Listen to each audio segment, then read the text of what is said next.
mialoha ny tena anomboany resadresaka izay tena hoe ifantohan'ny fionatsika androany sy ny ady hevitra dia mamela ianareo ampiditra ny ramatoa Andrianarisata Michel izay tompony andraikitra sy solotena avy ao amin'ny conservation internationale anazava amintsika hoe inona no antony piscine izao fionana izao. Dia faly mandray antsika rehetra eto amin'ity forum izay nikarakaraina androany ity. Ny voalohany dia misaotra an'ireo solotena natrika an'izao forum izao tononona manokana amin'izany ny solotena avy ao amin'ny secrétariat d'État auprès du ministre de la Défense nationale chargé de la gendarmerie, ny solotena avy ao amin'ny direction générale des douanes, ni coordonnateur national ni Alliance Voire Gassia, ni secrétaire général ni aviation civile de Madagascar, ary ny solotena avy ao amin'ny ministère de la justice, garde des sceaux. Raha azavaiko tsotsotra hoe inona ny contexte nanaovana an'ity forum ity zany ny tetikasa financé-ny USAID zany izay mitondra ny anarana hoe Preserving Madagascar's Natural Resources Programme, soratsika USAID na Mahatsivola izany izay misy solotena ny tonga miaraka amintsika eto androany. Izany tetikasa izany dia rahana miaraka amin'ny WWF, Conservation Internationale ary ny trafic international. Ny tena tanjona goavana ao anatin'io tetikasa io zany dia ny fanamafisana ny fahaiza-manao ny vahoaka malagasy sy ny fiarahamonim-pirenena zany mba ahafahan'izy ireo mandray anjara amin'ny ady atao amin'ny fitrandrahana tsy ara-dalàna ny harena voajanahary eto Madagasikara, ka amin'ny alalan'ny fanomezana fiofanana ny fiara-miasa amin'izy ireny zany no ahafahana manatsara an'izay fahaiza-manao an'izay. Raha ho an'ny conservation internationale manokana dia miara-miasa amin'ny mpanao gazety conservation internationale. Tena tanjona amin'izany dia ny fanatsarana ny fampitam-baovao ho an'ny vahoaka malagasy rehetra zany mba ahafahan'izy ireo mahafantatra hoe inona marina ny zavatra tena mitranga ao anatin'ity fitrandrahana tsy ara-dalàna ny harena voajanaharintsika, ny fanondranana tsy ara-dalàna, ary inona ny ady efa atao, ny paikady ampiasaina hiadina amin'izany fitrandrahana tsy ara-dalàna izany. Izany nahatonga anay ny antso an'ireo solotena avy ao amin'ny ministera izay voakasika indrindra an'izay resak'izay. Dia tao anatin'izay fanatsarana ny fampitam-baovao izay moa zany dia nisy ny fiofanana nomenay an'ireo mpanao gazety amin'ny thème anankitelo fa hoentina ampiarana an'izay fiofanana izay dia misy asa maromaro zany endrasanay amin'ny mpanao gazety ny famoahana ny article izay anisan'ny tena fampitam-baovao amin'ny alalan'ny gazety, amin'ny alalan'ny télévision, amin'ny alalan'ny radio. Fa ity forum ity koa dia anisan'ny zavatra anankiray ngezabe zany izay entina manao an'izay fampitam-baovao izay. Ity zany ny forum voalohany ataonay ao anatin'ity tetikasa ity, fa amin'ity taona ity dia mbola misy anankiefatra ao ataonay. Dia tany anatin'ny taratasy fanasana namenanareo moa dia ny lohahevitra izay hodinitsika androany dia mikasika indrindra hoe ny stratégie utilisée pour sauvegarder nos ressources naturelles contre les trafics, efficacité de l'application des lois et engagement des organisations de la société civile pour lutter contre les pratiques illégales. Dia misaotra betsaka antsika rehetra naharitra ny aino. Misaotra tompoko. Risorana be dia be ry zareo avy ao anivon'ny conservation internationale tamin'izay fampidirana izay. mamerina ny fiarabana tantely Rasoanaivo, miaraba ny mpanatrika rehetra ihany koa, miaraba indrindra ny mpanao gazety, indrindra ny avy lavitra izay nahafo fotoana iarahana midinika eto ary nametraka ho zava-dehibe izany dinika izany. Marina fa tamin'ny teny frantsay no nanoloran'ny conservation internationale ny loahevitra izay fatoan'ny dinikitsika eto, fa amin'ny teny malagasy kosa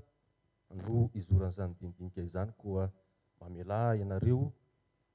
amitina foy an'izay loahevitra izay amin'ny teny malagasy ho antsika rehetrarehetra, na dia fantatra fa dia fahazony rehetra ihany zay, fa dia ny paikady entina miaro ny arena voajanahary eto Madagasikara eo anatrehany fanondranana antsokosoko sy ny kabararaka amin'ny fitantanana, ny fahombiazan'ny fampiarana ny lalàna ary ny fandraisana andraikitra sy ny fiarovana ny fandraisana andraikitry ny olom-pirenena sy ireo fiarahamonim-pirenena izay no tena atao hoe ifatoan'ny dinika amin'izao maraina iarahantsika eto izao. Izavy ary ireo nasaina hitondra ny hevitra ao anatin'izany dinidinika izany, araka nefa nampahafantariny zareo teo anivon'ny CIA teo dia eo aloha zany nisy olo-tena avy amin'ny gendarmerie-pirenena izay avy amin'ny sekretera-mpanjakana misahana izany gendarmerie-pirenena izany. Io ihany koa nisy olo-tena avy eo anivon'ny ministera ny fitsarana, ny avy amin'ny fiarahamonim-pirenena zafady ahitana andry zareo eo anivon'ny Alliance Vargas, ny avy amin'ny ACM na ny aviation civile de Madagascar, ny avy amin'ny faditseranana, ny avy amin'ny sécurité publique na ny ministera misahana ny police pirenena, ary indrindra izay tompony manana azy ary vodena tsy miainga aloha ihany koa amin'ny resaka toy itony dia ny ministera ny tontolo iainana izany. Eto angampitsika tantely dia anainga ampanajana ireo solon-tena izay tonga eto mba hamonjy ny toerana izay efa voatokana ho azy ahafahana miroso avy hatrany ao anatin'ny dinidinika izay mbola ho ambara eto ihany moa ny fomba ampizorana izay. Manasa indrindra ry tompoko. Manahoana marina ny lalàna eto Madagasikara, ekena fa misy ny lalàna saingy ny zava-misy mandraka ankehitriny ary miara-miaika izany sika dia mbola betsaka ny andramena tratra, tsy eto amintsika ihany fa hatrany ampitan-dranomasina, mbola betsaka ireo zavaboary tratra izay tsy tokony ahondrana kanefa dia any amin'ny fireneka fa any ivelany no mazana ahatrarana azy. Mety mbola resaka ny fampiarana ny lalàntsika fa ato anatin'ny tapany voalohany aloha dia izay no safidintsika ho resahana hoe misy ve ny lalàna mifanaraka amin'ny zava-misy iainana amin'izao fotoana izao sy ny fivoaran'ny trafika ve ny lalàna eto Madagasikara, nahoana no toa ohatran'ny mahatsiaro tena ho mitazapotsiny isika malagasy na ny vahoaka na ianareo tompon'andraikitra eo anatrehan'izay atao hoe firongatry ny fanondranana amin'ny endriny samihafa izay. Dia osokafantsika angamba iresaka lalàntsika ry zareo anivon'ny ministerany fitsarana no ampandraisitsika ny fitenenana voalohany miarabanao tompoko dia mihinanao avy hatrany ny fitenenana. Miaraba antsika rehetra, raha malany fanontaniana hoe misy ve ny lalàna mikasika ny ireo zavatra anaovana trafika eto amin'ny firenenareo dia misy ny lalàna aloha. Misy ny lalàna na mikasika ny boîte rose zany na mikasika ny environnement amin'ny sehatra rehetrarehetra. Fampiarana azy ve no misy problème ve sa ahoana? Zay angamba aloha ny azoko tenena hoe misy. Fanaraka amin'ny toetrandro ve azo vazaina ohatrany hoe boîte rose zao tamin'ny 2011 iny ordonnance milezira ny boîte rose eto amintsika trafikana boîte rose 2011 tsika zao 2014 eritreretiko fa mbola tsy dia hoe ela be zany. Ya, zareo avy amin'ny fitsarana zay fa misokatra ihany koa anareo mpandray anjara hafa ny ao anivon'ny sekretariat-mpanjakana misahana gendarmerie nationale ny fijerinareo an'izay toe-draharaha zay hoe misy ny lalàna kanefa dia iaraha mahita ny zavatra mbola mitrangatra amin'izao fotoana izao. Fantatry ny olona ve ny lalàna, hain'ny olona ve mampiasa an'izany lalàna izany hatreto raha nazavana ny toe-draharaha izay mbola iainantsika hatramin'izao.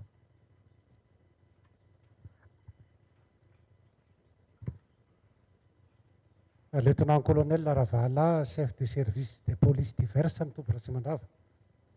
Misaotra betsaka nomeny fitenenana. Ho anay ato amin'ny gendarmerie moa zany dia raha mitovy hevitra amin'ny zareo amin'ny fitsarana hoe misy tokoa ny lalàna ary ny fampiarana azy no manahirana be, tsy manahirana hoe miala andraikitra ny dikan'izany fa maro ny asa sahaniny. Ny anay gendarmerie ny olana dia eo amin'ilay fitaovana anaramaso ny faritra indrindra moa midadasika be le faritra ny sarotra dia sarotra ihany koa ny lalana makany ka eo amin'le olona sy ny fitaovana izay no manahirana anay amin'ny izy io fa ny efa tratra eo am-pelantanana dia inoko hitanareo eny amin'ireny tompona zandary eny amin'ny andro reny be dia be le objet le raha resaka boîte d'ébène ny resahana be dia be no hita eny zany atao saisie izy io dia mbola hita maso eny azo verifiena eny amin'ilay tompo gendarme zany izy io hatramin'izao fa ny reny efa miparitaka lasa atsokosoko any ivelany reny moa dia tsy dia ngamba sy dia akinina aminay eo amin'ny tandro filaminana rery izy io fa ho antsika rehetrarehetra ho ia satria hatrany amin'ilay fokotany madinika any ambanivohitra any mahafantatra ny fisiany io zavatra io nefa tsy manambara ka izay zany tompona andraikitra avokoa zany ny rehetrarehetra fa tsy voatery hoe ny mpitandro filaminana rery zay resako tery amboloana hoe vitsy anisa sy tsy ampy fitaovana ka misy any fokotany misy olona mala tsara sitrapoa manomeny vaovao ao aminay dia zay mitrandraka an'le izy amin'izay moyen zay ompelantananay lafo dia lafo ny saran'izay zavatra zay ohatra fotsiny zao ao Antsirananao nahafaty ny arahana alala zao tamin'ny nisy boîte de rose saisie marobe tao ny sarany manutention fotsiny efa atapitrisany maro izay gendarme nefa tsy manana vola anaovana an'izany tsy maintsy mbola mangataka any amin'ny fitondram-panjakana hoe ampio zahay satria takininy any amin'ny seranatsambo manao ny manutentionnaire izao ny vola tokony aloha zany hoe mizaka ny tsirany aina zany zahay amin'ny fanatanterahana azy ka noho izany mila fiarah-mienta ny tsirairay amin'izy io fa tsy ho vitanay irery ao moa zareo ministère-ny environnement zay tompona andraikitra amin'izany koa ka inona fa kamba mety afaka hanampy koa izy amin'izay zavatra zay.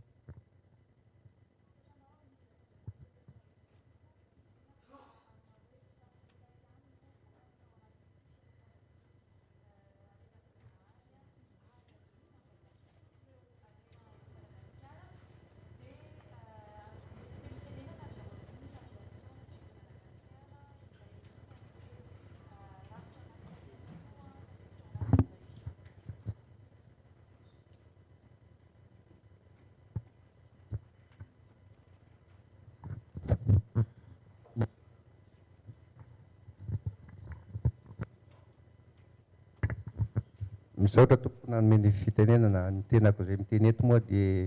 Redi Aubry, secrétaire général ny aviation civile de Madagascar. Fanontaniana napetraka reo teo hoe inona ny lalàna, misy ve ny lalàna. Angamba mbola tsy amin'izay fotoana zay no anamaliko amin'izao fotoana zao fa mety mbola hisy fanontaniana agnahoririna kely agny no afaka hamaly aho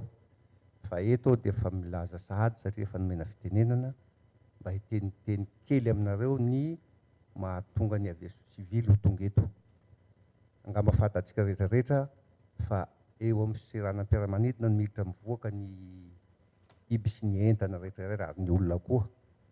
ka amin'izay lafin'izay no mahavoakasika anay ao amin'ny aviation civile.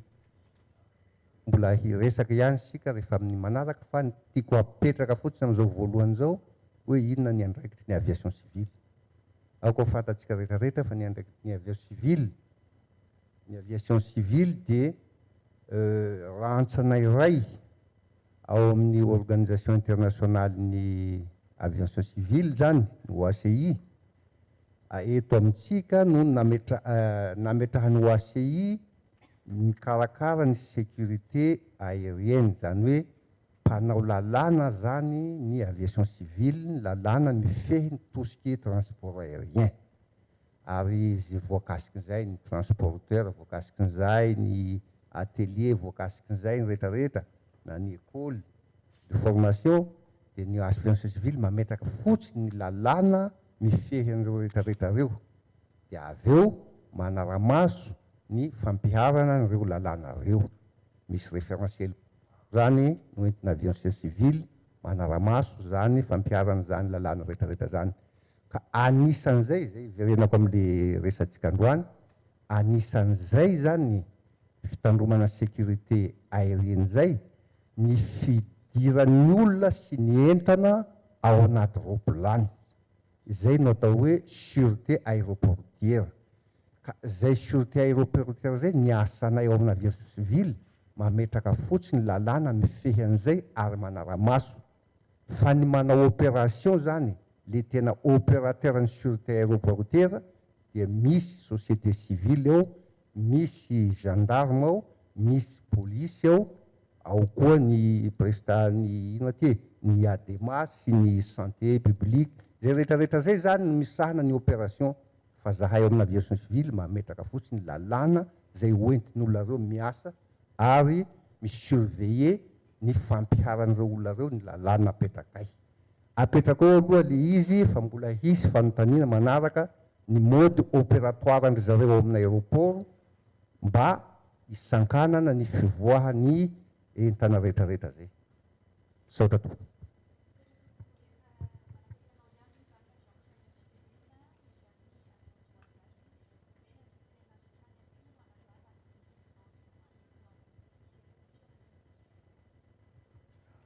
Misaotra indrindra dia mifaly mirabantsika rehetrarehetra.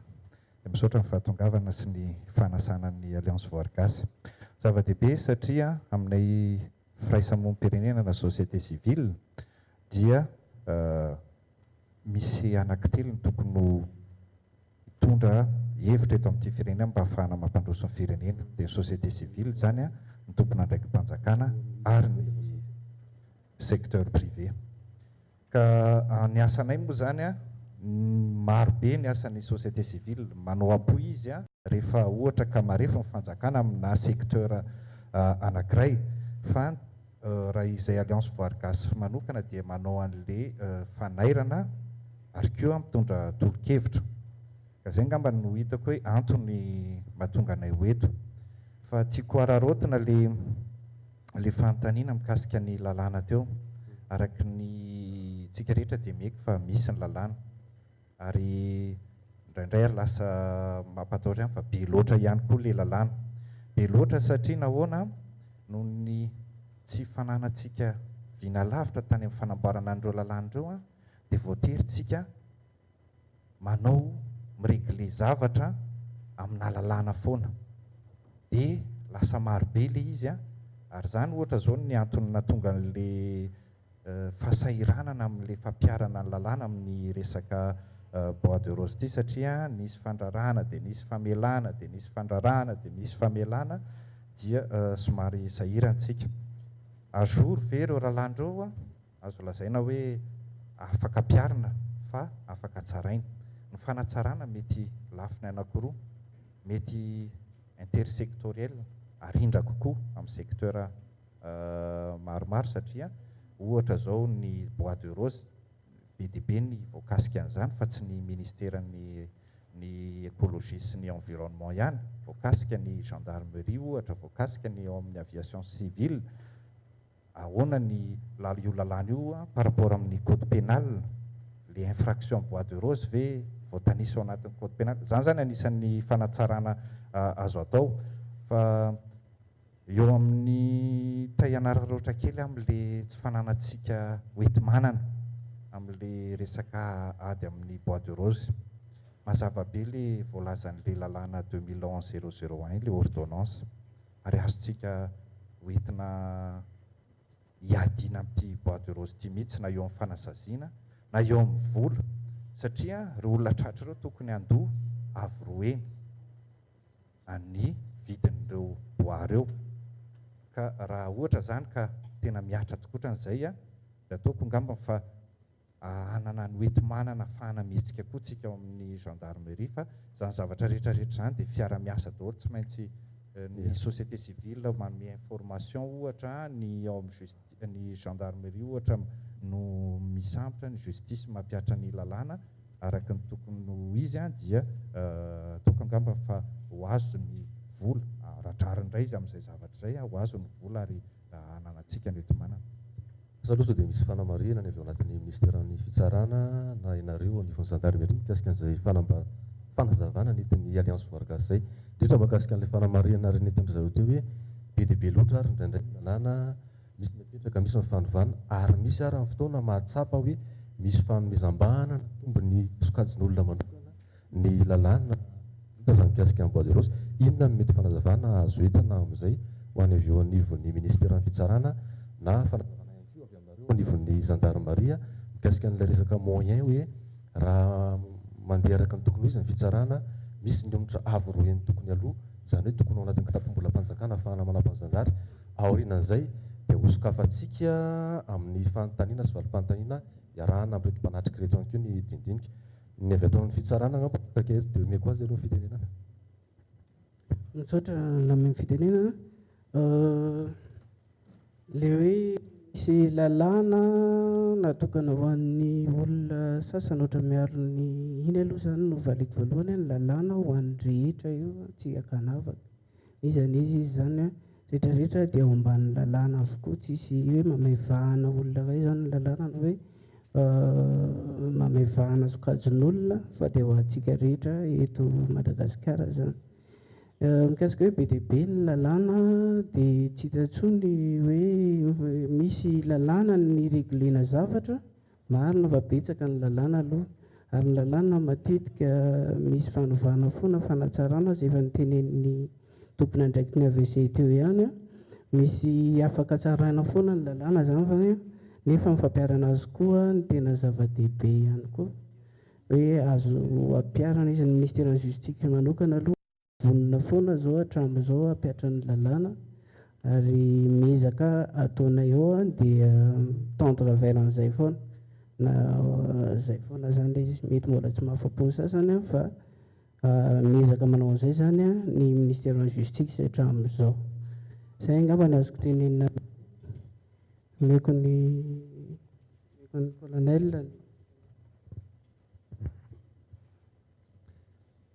Ny lalàna angamba ny hitovizany io andretrarehetra ny procédure verbal atao tsy midika hoe ianona ihany no hosajiana na ianona fa tsy anjaranay moa no manasazy fa indray misambotra ny olona dia manolotra azy any amin'ny fitsarana dia ny fanapahan-kevitra amin'izay na reny ino moa ty leve na sinsisa tsy avy ety aminay mihitsy fa avy any amin'ny fitsarana izy io ka tsy raha resaka ny fampiarana ny lalàna fampiarana zany zany hoe ny didim-pitsarana dia tsy hidiranay mihitsy zany ny amin'izay fa zaranay aza mba mangatsiatsika hoe afaka amin'io zavatra manahirana be io efa manahirana ny alatromba eto amintsika ny aty amin'ny trafikana bois de rose zao tena mirongatra be dia mainka mitombo foana le problème ao aminay amin'ny mpanateraka le mpitandro filaminana zany ka satrinay izy io mba ho hita tokoa le tena tompona andraikitra amin'izy io ka tsy fantatra moa no mahatonga an'izany za tsy dia hitra lalany amin'izay angambany fa ny fanadihadiana no mamaritra an'izay. Tonga dia hiditra ao anatin'le fametrahana ny fanontaniana sy ny valim-panontaniantsika fa raha ny fironana adihevitra tao anatin'izay tapany voalohany izay tsy karitra sahady fa efa manangasangana hoe fampiarana ny lalàna zany mety isany atao hoe misy olana ve sa misy lesoka isika rehetra miaraka hitan'izay eto dia hosokafana avy hatrany amin'ny fametraha-panontaniana avy amin'ny mpanatrika ary ny toy ny dindinika sy ny adihevitra tonga dia Andriamatoa Didier Ratsimbazava avy ao amin'ny Madagasikara.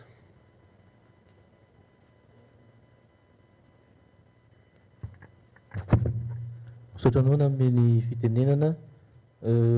Didier Ratsimbazava mpanao gazetiny Midi Madagasikara ary filohan'ny tambajotra ny mpanao gazety mpikirakira ny trangam-piarahamonina sy ny investigation. Fanontaniana iray angambany voalazantsika teo fa misy ny lalàna ary mino aho fa raha fanadihadiana natao hatramin'izay efa fantatra avokoa hoe ary no atao hoe misy an'le azo sarobidy zany ny toerana misy an'le izy sao dia mba afy lasa fialokalofana le hoe tsy fahampiany moyen na olona zany na ny fitaovana mba totrika hoe tsy hatateraka le ady ao anatiny satria izy efa hita le toerana hoe arisy daholo ko manina mora hidinana any dia atao ny fisamborana dia ampiarana ny lalàna angambany araka ny tenentsika teo hoe maromaro fa ataoko hoe ampy le lalàna hoentina hiady amin'le trafika zany saotra to.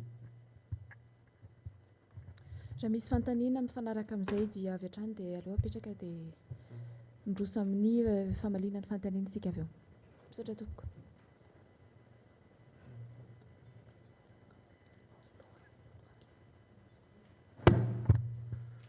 Iva Samuel John avy amin'ny kasety taratra. Ny fanontaniako mifanohy amin'le fanontaniany didito eo ihany afaka manome ohatra an'le lalàna resanareo be da be ve nareo na dia sombotsombony ihany azy ho annay mpanao gazety satria izay zao mahafantatra fa misy n'le lalàna fa inona marina le lalàna ohatra hoe inona ao amin'ny code pénal le izy inona le sazy mifanaraka amin'le trafika bois de rose sy ny sisa reo dia fanontaniana koa nahoana no mijanona eo amin'le mpitatitra chauffeur fotoana hazo reny fotsiny le olona voasambotra dia na le fanadiadiana raha na efa tamin'ny 2009 raha nitranga 2014 zao mbola tsy hita tsy tafapaka hatramin'ny farany ve le fanadiadiana sa fanahinina janona eo amin'ireo olona hazo sokatreny hoe tratra-mbody omby mitaona hazo na mitatitra hazo fa aiza le toyany ao aorianan'izay saotra tompoko. Fanontaniana fantelo farany tompoko dia mindroso amin'ny valim-panontaniantsika. Rajaonarson Santanaval, avocat, membre d'honneur-ny RFDM. Mitoy an'ilay fanontanian'ilay namana mpanao gazety teo sady fanontaniana no fanamarinana. Fatako anao azy zany tokony manao vulgarisation na fanapariahana faoben'ny zay texte rehetrarehetra mikasika an'io bois de rose na ibenina na ny fitondram-panjakana indrindra moa zany fa ny ministère ny justice marina fa misy le filazana hoe nul n'est censé ignorer la loi fa ny famoahana lalàna amin'ny journal officiel tsy midika ninina mihitsy na hoe kabarina dia hoe mivoaka ny lalàna fa zay zany miangavo mihitsy fa any tena lesiko be dia be amin'izy io. Manaraka zany lefako amin'ny Andriamatoa Solitena ministre ny justice ihany tena fahatanana azy io monsieur le représentant tokony anaovanareo karazan-jazany ohatrany hoe ny aladrombo zao dia misy texte manokana tena enjana be mihitsy satria na famononombo aranga dia efa enjana be miandry anazy fa tokony misy hoe cours spécial mihitsy zany mikadrete manokana an'io bois de rose io ary injanona le texte raha misy texte efa be dia be dia atsarao foana fa zay mahatonga antsika eto misaotra tompoko. Ya mialohan'ny amalinan'ilay izy misy namana mpanao gazety anankiray sajo avy any amin'ny faritra izy ino koa fa mbola mifameno amin'izay ny fanontaniana tiana petrany dia aloha petraka miaraka amin'ilay andiam-panontaniana teo izy aloha. Merci tena mifandraika amin'izay mihitsy ilay izy. Monsieur Sapotsimi José fantatra antsika amin'ny hoe sajo correspondant ny gazety taratra ny Tomasina miasa eo amin'ny faritra Tsinganana sy Analanjirofa.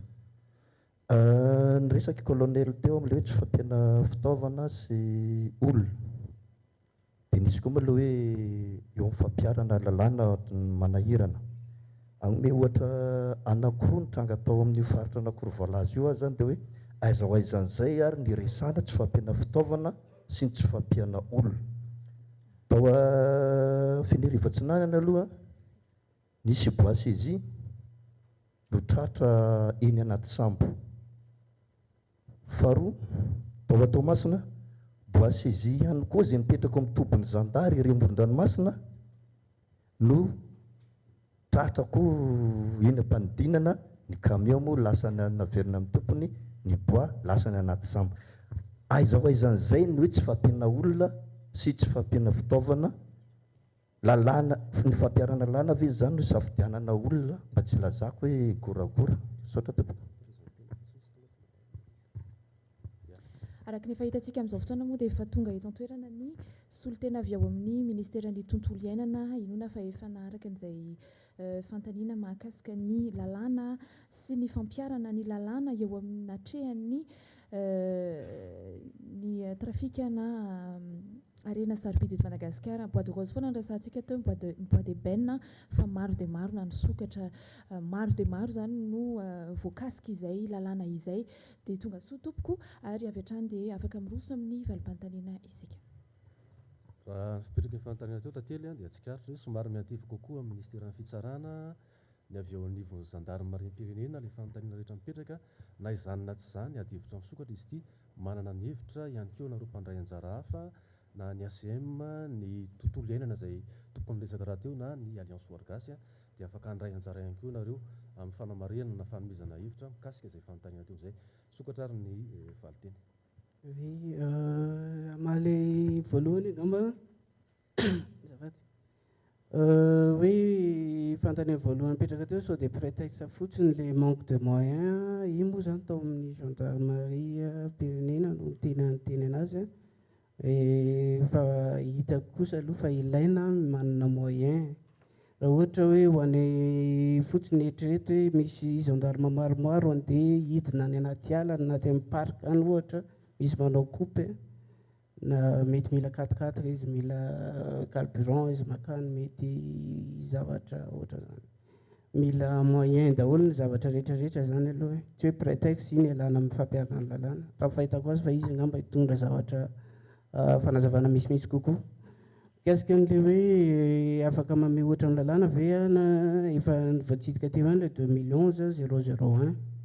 iny zany mirégir an'le bois de rose amin'izao ny 628 ao daholo zany afaka mikasika ny environnement daholo zany dia nisy fiteny koa hoe mijanona mitatitra sy ny sofera fotsiny ve ny olona voasambotra fa ahoana ny tsy tratra ny sasany ngamba ny fampiarana lalàna moa misy procédure izy io hoe miala avy any amin'ny gendarmerie makany amin'ny tribunal raha ohatra mbola misy zavatra mety mbola misy reo procédure en cours amin'izao mbola misy en cours zany le procédure reny mety zay angamba mbola tokony hoe mandeha foana le enquête zany ny fanadihadiana mikasika an'izany misy izy rehefa ohatra kosa aloha hoe tena hitany any amin'ny fitsarana fa tsisy zavatra tokony atao tsony amin'le dossier anankiray tonga ho aminy tsy maintsy réglena io dossier io tsy maintsy tsaraina zay olona tratra eo zay zany tsy midika hoe misy zavatra hafa foana ao fa tsika manko matetika hoe misy zavatra hafa toko tsy tratra reto fa mety misy an'izay koa hoe tsisy tsony zany ny lalana afahana mitady an'le olona sasany ohatra misy procédure mbola en cours mety mbola misy ho tratra rehefa aveo le olona endrasantsika ho tratra reny misy koa nefa reny olona sasany reny efa mandehandeha ihany mandady resy ny tariny fantatro zany dia zay angamba le izy mikasika an'iny hoe janona mampitatitra fotsiny ny ao amin'ny ministère fitsarana tsy miteny mihitsy zany hoe allons chauffeur na ny olona tsotra fotsiny no samborona sy nitazomina fa ny anay dia zao zay manao infraction mandika lalàna dia tokony ampiarina amin'ny lalàna fa tsy hakanavaka io zay zany ny ao amin'ny ministère fitsarana amin'izao kasika ny hoe vulgarisation any lalàna dia marina zany mety misy ilaina vulgarisation any lalàna nisy principe teo nisy hevitra teo miteny hoe nul n'est censé ignorer la loi zany hoe tsika rehetra manana devoir zany ny citoyen tsirairehetra s'informer amin'io lalàna io inona lalàna mikasika an'ity zavatra ity ilaina vulgarisation za ohatra hoe ilaina zay azo eritreretina angamba manao an'izay ny cours spécial dia arak'izay raha ohatra hoe enjanona ny zany hoe fa enjana izy zao mety hoe mbola azo enjanona kokoa zany satria hoe tena important be ho antsika le ho an'ny firenena ty hoe arena firenena lasa anaovana trafic ty dia azo eritreretina koa ny anaovana cours spécial na ny ananganana tribunal spécial zay efa voalaza ny texte amin'izao azo atao foana zany meritreritra an'izay azo atao mihitsy zay rehefa hoe tena anatsara ny lalàna atsika hoe misy foana ny azo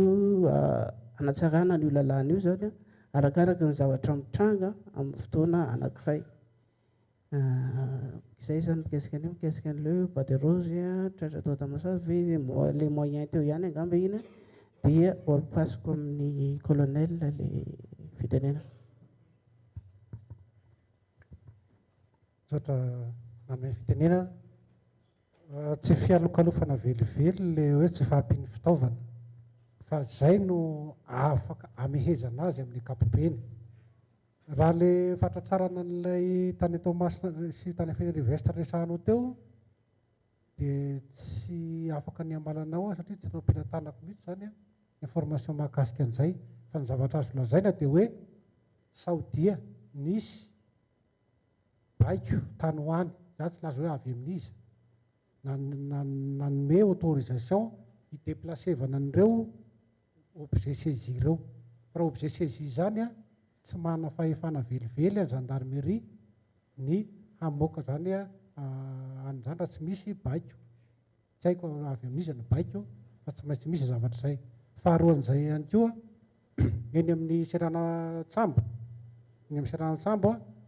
misy ny hoe service de douane eny. Raha ny fidirany sy voan'ny entana eo dia tsy maintsy mandalo amin'ny service de douane. Ka tokony mba jerena ihany koa zany zavatra zany hoe matoa io mahafaka mandeha misy taratasy mazava zany zay angamba no ilazana azy. Fa tsy piko manokana io tsy fahampiany fitaovana io fa raha misy sambony mipetraka ao large ka raha alaiany fotsiny ny fitaovana ampiasain'ny gendarmerie tsy ho hitany izy io raha tsy manana vedety zahay fa ny consommation ny vedety anay ohatra Sainte Marie fotsiny zao 60 litres par heure ny carburant lany raha vao midéplacer io dia aiza no anay fitaovana nefa ny espace jerevana amin'izany ngeza midadasika dia midadasika. Ka efa mivoatra dia mivoaka moa ny teknôlôjia ankehitriny angamba efa tokony hampiasa drone angamba antsika raha ohatra ka na tsy fantatro ahoana ny ranomasina sisy tanitsika tsy manana fitaovana mihitsy zany zay amin'ny ankapobeny fa tsy maintsy miantehitra manolona foana zay vao afaka mijery an'iny sisy ranomasintsika iny satria tsy maintsy avy amin'ny sisy ranomasina foana io no mandeha. Ka izay asana mety mahavaly rehefa anontanianao avy any Tomasina izay ny zareo tato Midi Madagasikara. Ny vulgarisation moa raha manana izy io fa tsy andraikitry ny fitsarana irery io na ny mpitandro ny filaminana fa itsika olom-pirenena rehetrarehetra dia samy tompony andraikitra amin'izany vulgarisation na texte izany. Tsy misy ihany koa fanavakavahana ao aminay hoe ny chauffeur na ny manutentionnaire ihany no samborina. Tsy misy an'izay mihitsy ao fa zay olona complicité rehetrarehetra ao anatin'io dia tsy maintsy karohina avokoa. Ka inoko fa raha ohatra mbola tsy mivoaka araka ny filaza teo le didim-pitsarana mikasika an'ireny dia mbola tsy misy zany zavatra tsy sarotra mbola tsy ao angamba ny mahatonga an'izany tsy dia azoko nanana loatra ny amin'izay asana mety afaka mahavaly. Ny avy amin'ny ACM na ny ministère ny tontolo iainana ny AVGV mananambara mahakasika an'izay loha-hevitra izay.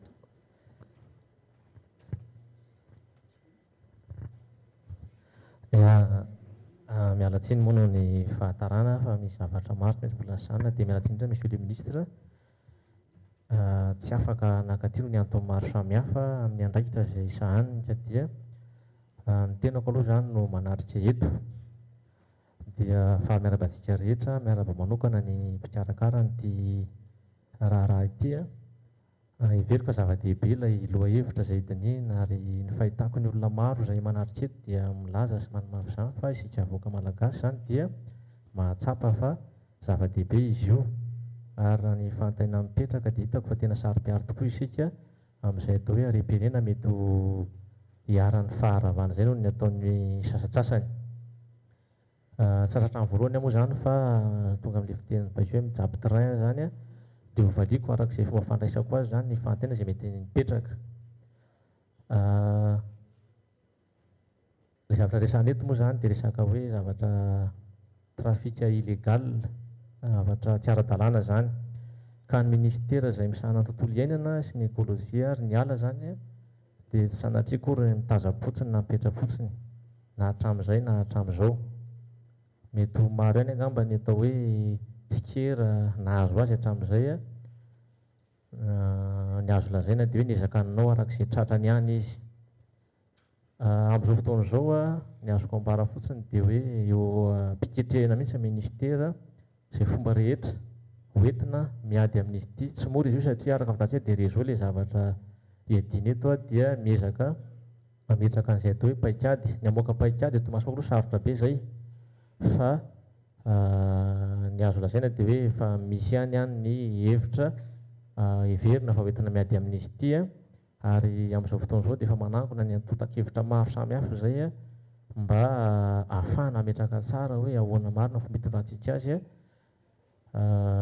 mba hahatonga an'ilay zavatra tena izy fiatraika amin'ny marina amin'ilay fanaovana an'izay asa maro samihafa zay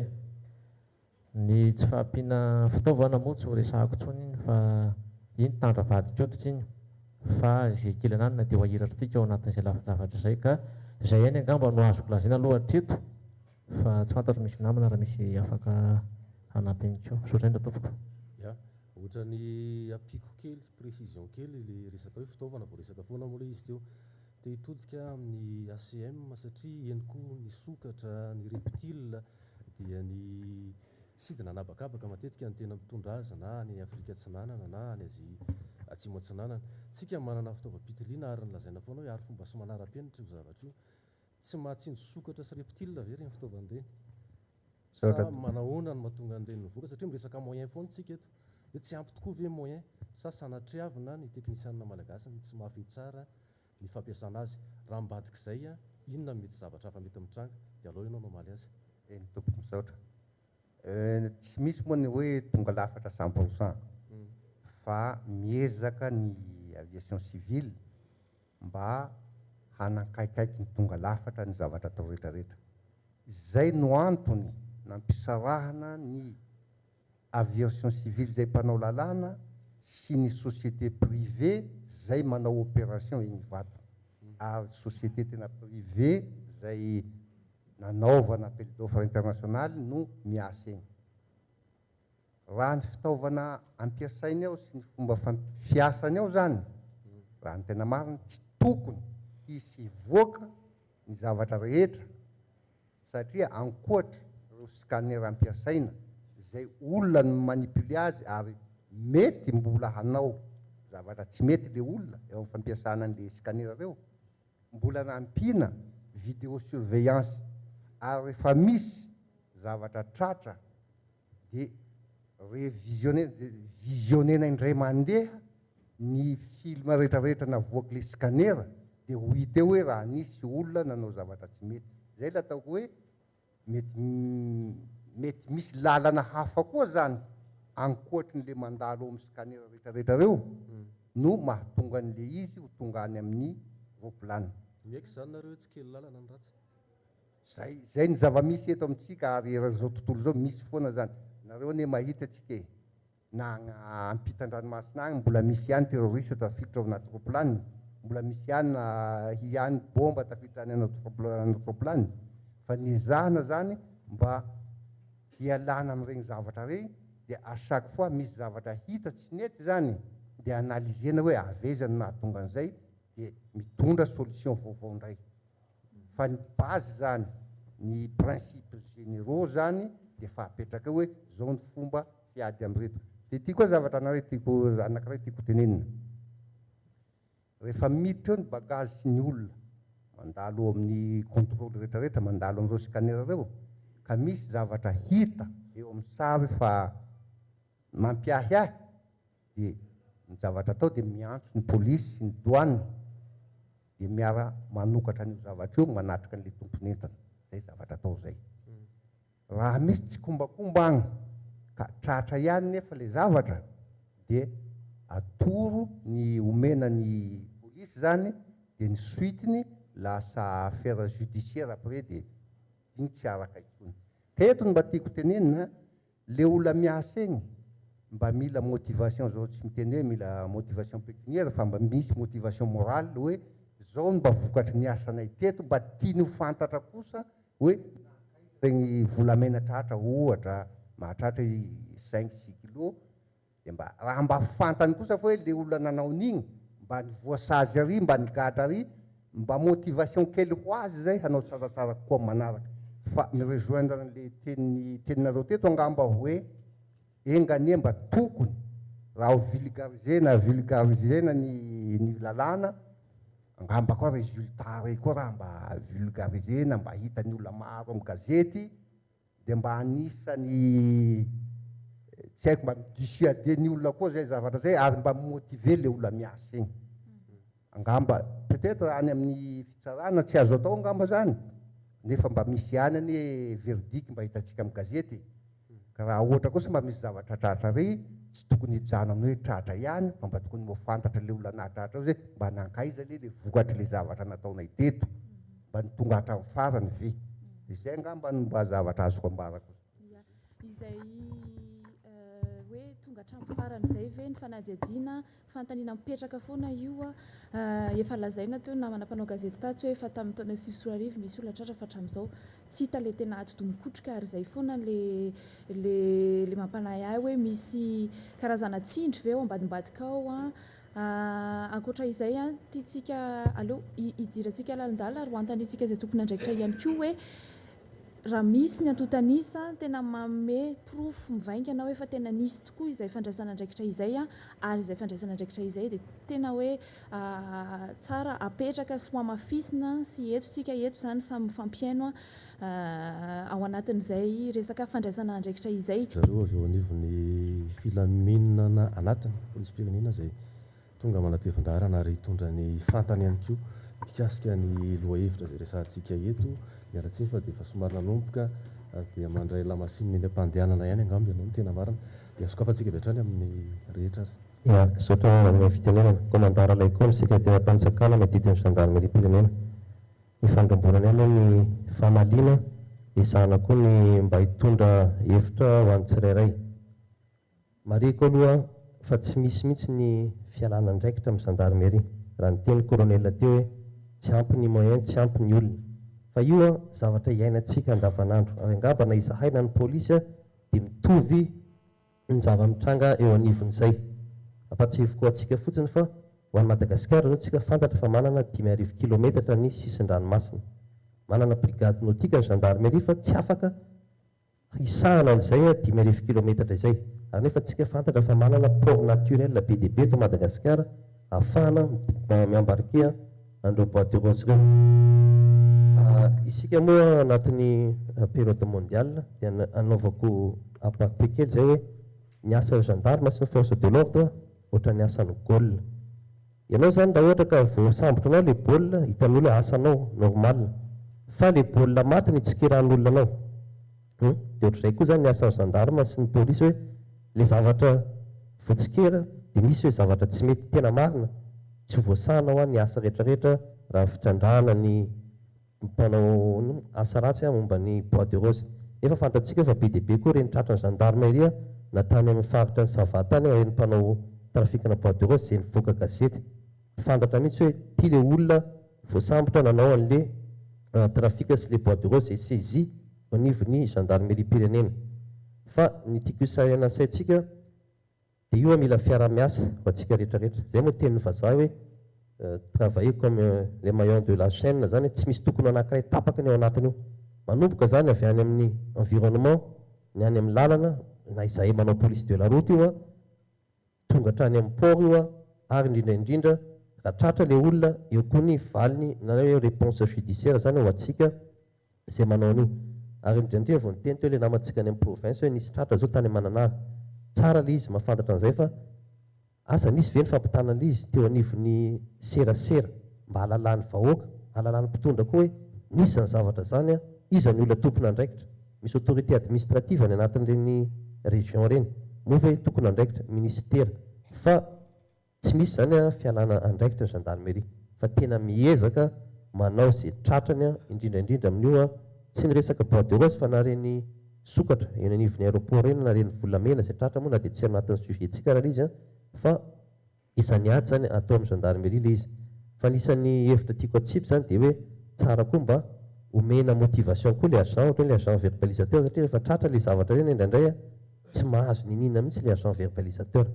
oharina amin'ny tomobile zao misy amin'ny forera misy parany le verbalisateur karazana motivation zany le izy mba ahafahana koa mampisonitra le taham-pavitriana tsy milaza hoe tsy hanao izy raha misy an'izay fa tsy misy fa isan'ny zavatra anankiray koa zany endrika anankiray tsara anavaozana le ady amin'ny fitrandrahana amin'ny tsaradrariny ny ty arena antsika ity saotra rehefa fantatra l izy dia fantatra koa le volona nitondra azy azony ministeran'ny tontolo iainana sy ny ekôlôzia ny ala zay amin'ny akapobe ny mpanao ny parti civile toriana ve reo olona rehetra tompona andraikitra namoaka an'io biby io sokatra ny resahako eto ny ala avy ato amin'ny volona MD avy eto Antananarivo naka ny Bangkok tamin'io andro ny alàn'io volona io satria tsy manaraka an'izay tsy manao an'izay fanadihadiana izay ny olona zay nahatratra azy any Bangkok voalaza moa fa tsy tsarainy indro ny olona dia zay tratra any Bangkok zany dia any izy no mandalo fitsarana fa le olona ny aingan'ny olona na avy eto Madagasikara namotsitra an'io satria tsy tonga ny anaty soto mihitsy io raha tsy nisy olona namela azy avy eo ivato eto zany zay dia sady manaingan'ny zareo ministeran'ny tontolo iainana na hoe inona ny andraikitra tokony raisinareo manoloana zany dia apiko kely fotsiny le izy amin'le anankiray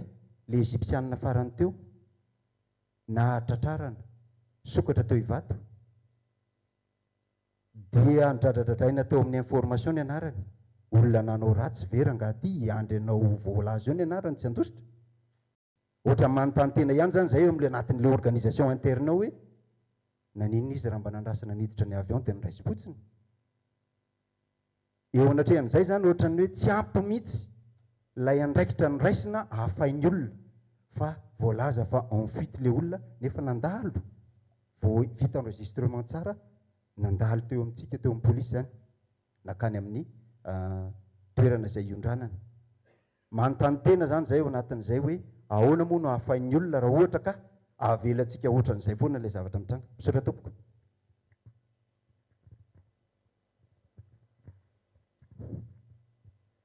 raisiko aloha le tenin'ny colonel tato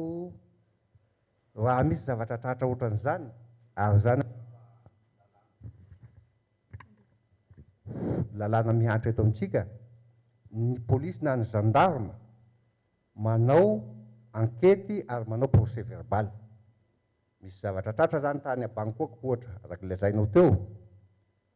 jerena le volona andahanana dia jerena ny enregistrement rehetrarehetra je parle par là hoe ny enregistrement na caméra sy ny scanner rehetrarehetra jerena ny vision ny caméra de visualisation rehetrarehetra dia zay résultat an'izay omena ny polisy sy ny gendarme zay manao procès verbal zay procès verbal zay kosa une fois omena ny fitsarana angamba ny gendarme sy polisy tsy manaraka an'izay intsony fa zay résultat an'izay dia ny fitsarana no mamoaka ny olona rehetrarehetra zay hitany fa concerné ao anatin'izay zay angamba no azoko avaly azy fa regny zavatra rey minoahy nareo fa raha mandalo amin'ny scanner le izy tsy maintsy hita satria ny enregistrement scanner zavatra voatazonao daholo ny avy amin'ny ministera ny filaminana anatiny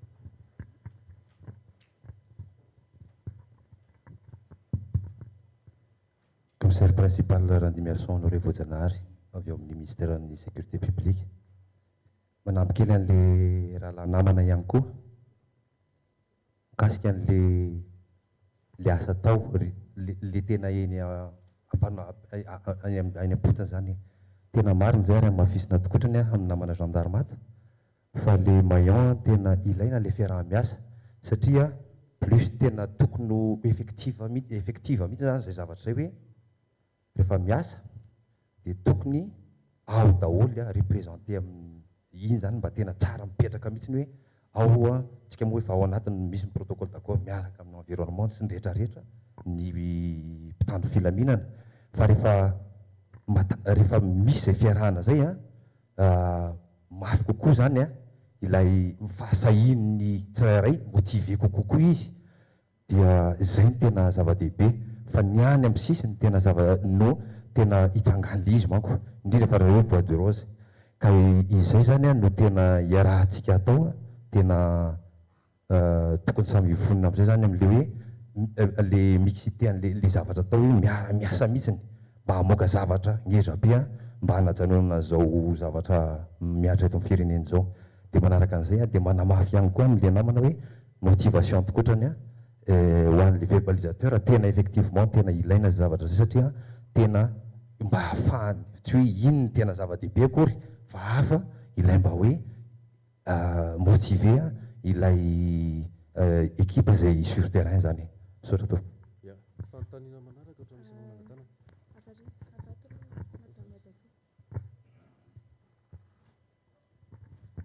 Atsasora hoe lervelo tompoko avy eo amin'ny conservation internationale resaka an'izay motivation zay mihitsy saika mba hoe andraisako fitenenana tompoko mialatsiny indrindra fa nisy fotoana zany a tsy tena hoe gendarme taiza no ny fampiresahana tamin'le izy fa nisy sokatra tratra zany a dia nisakanandry zareo dia rehefa voasakatra le sokatra dia ny fampiresaka tsotra teo fotsiny moa zany dia ny zavatra nitranga dia izy hoe mba ohatrinona ny volaumenareo anay fa raha le olona tratranay zao no fampiresahanay a dia nahazo vola betsaka zahay dia eo zany mampalasa kely ny eritreritra hoe resaka motivation sy resaka kolikoly satria ohatra ny salany lasa nanaitra anay le izy maha tompona andraikitra azy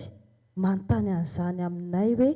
ahoana nataonareo fa raha le olona tratra zao mba nandresahanay anty dia votsitra izy fa zay kosa nahazo vola be misaotra indrindra tompoko raha isika ny andiana fantaniana aloha dia miroso amin'ny famaliantsika misaotra tompoko ia vavoroa Marceline journaliste avy any Tomasina avy eo amin'ny radio voanio ny antefan'ny fanontaniana dia avy eo amin'ny zareo société civile marina fa ianareo tsy afaka manana lalàna na hoe manana pouvoir amin'izay resaka lalàna izay na izany na tsy izany anefa dia inona koa sara ny zavatra ataonareo ohatra hoe fandraisen-dahatra na plaidoyer ataonareo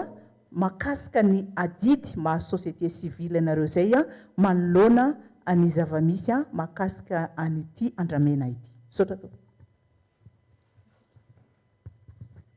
Katy avy any Moramanga nilaza ministra tontolo iainana tompoko fa hoe azo ataony manajanona ny azo tratra ny ladoany any ivelany ary vahaolana atao amin'izany dia ny fivarotana an'ireny andrameny ireny any amin'ny firenena izay misy azy lalàna sy taisy nefa dia mbola mandrara ny fivarotany Madagasikara ny io andramena io dinganina ve izany tompoko raha izany raha ny izy mantsy dia ny lalàna iresa-pirenena no arahantsika eto amin'ny firenena fantaniana farany avy amin'ny ny andro zaratra avy ao amin'ny cool télévision anankiray ato amin'ny aviation civile ilay ny teny ianao teo tompoko dia mate secrétaire général hoe raha mandalo ny scanner dia tsy maintsy hita ary tsy maintsy hita eo ihany mahatonga saina koa le resaka tatsy hoe resaka motivation sinina sininina zany hoe misy angano tsy mandalo scanner zay zany le fantaniana dia anankiray mikasika ihany koa an'le atsy manampy an'le atsy le hoe misy azo antany Sri Lanka, Mombasa, Singapour azafady indrindra dia hoe ho amidy ihany dia eo le mipetraka le fantaniana efa nisy karazana comité natsangana ve hijery an'le appel d'offre sa inona ny zavatra efa ataonareo zany raha amidy any ihany tsy resahana le lalàna iraisam-pirenena satria ohatra ny hoe napahan-kevitrsika tsy voafehy raha izay fantaniana izay na ravina tompoko dia misy ny miantefa mivantana moa zany amin'ny ministère ny tontolo iainana ny avy amin'ny fiarahamonim-pirenena ny AVG ny ACM ihany koa isika rehetrarehetra mbola afaka mandray anjara ao anatin'izay famaliana fantaniana sy fitondrana fanamariana izay avy hatrany angambany eo amin'le resaka motivation moa le ny andohan'ny anjehana fantaniana teo asa iza no afaka hitondra fanampanazavana mahakasika izay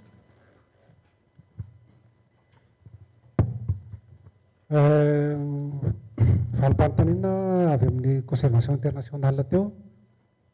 dia nisy resaka hoe motivation dia avy eo izy hoe corruption. Reny zavatra reny zany a ny matoa anao nanaiky hoe anao ny asa anankiray aloha dia efa engagement zay, fa mila tambiny ambonin'izay ianao ankoatran'izay voafaritry ny lalàna dia efa tsy izy zay fa miditra amin'le sehitry ny kolikoly. Kolikoly anefany a dia toe-tsaina no mahatonga ny kolikoly, fa na manana ohatrinona anao na manana ohatrinona efa toe-tsainao no tsy mety dia voasarika foana ianao any amin'ny kolikoly. Ka ny voatonona moa gendarme nisy resaka tamin'zareo amin'izany resaka ranon'izany a anisany directive ataon'ny gendarmerie io manomboka tamin'ny taona lasa tamin'izao ny ady amin'ny kolikoly. Ka izay zavatra izay a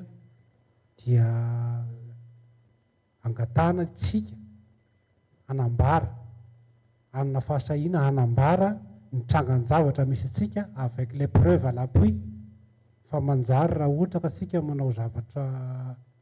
hanina fotsiny eny dia hoe io tsy mandray andraikitra zareo nefa ny profo entina hitazonana an'le olona tsy ampy tsy misy a dia ohatrany fanometsiny eto sika. Ka izay ngamba no resako amin'izy iny mahakasika anay mindramindray hoe trafikana sokatra zany ngasa na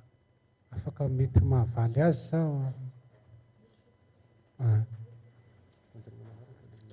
ny valim-panontaniana manaraka avy amin'ny ministera ny tontolo iainana.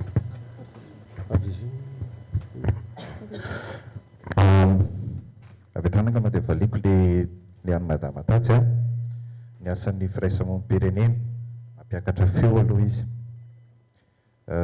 manana ny ligne verte zay a natao gratuite le ligne mba ahafahan'ny olona zay abonné orange zany manao dénonciation. Tazomiko zay teny hoe dénonciation zay fa misy ilavantsika azy atsaorinatsy dia manao fifanarahana koa zay are dia manao antsoava ohatrareo amin'ny gendarmerie sy ny police nationale moa zany a anetsiketsika an'izay fifanarahana fifanomezana information sy mifandraisana andraikitra zay fa mbola hifanantona manokana angamba antsika amin'iny satria reny zavatra azonay ireny a dia tokony ampitaina amin'ny tompona andraikitra satria izay tsy manana an'izay fahefana isambotra izay. Ary ny farany ary izay anisan'ny zava-dehibe ihany koa dia ny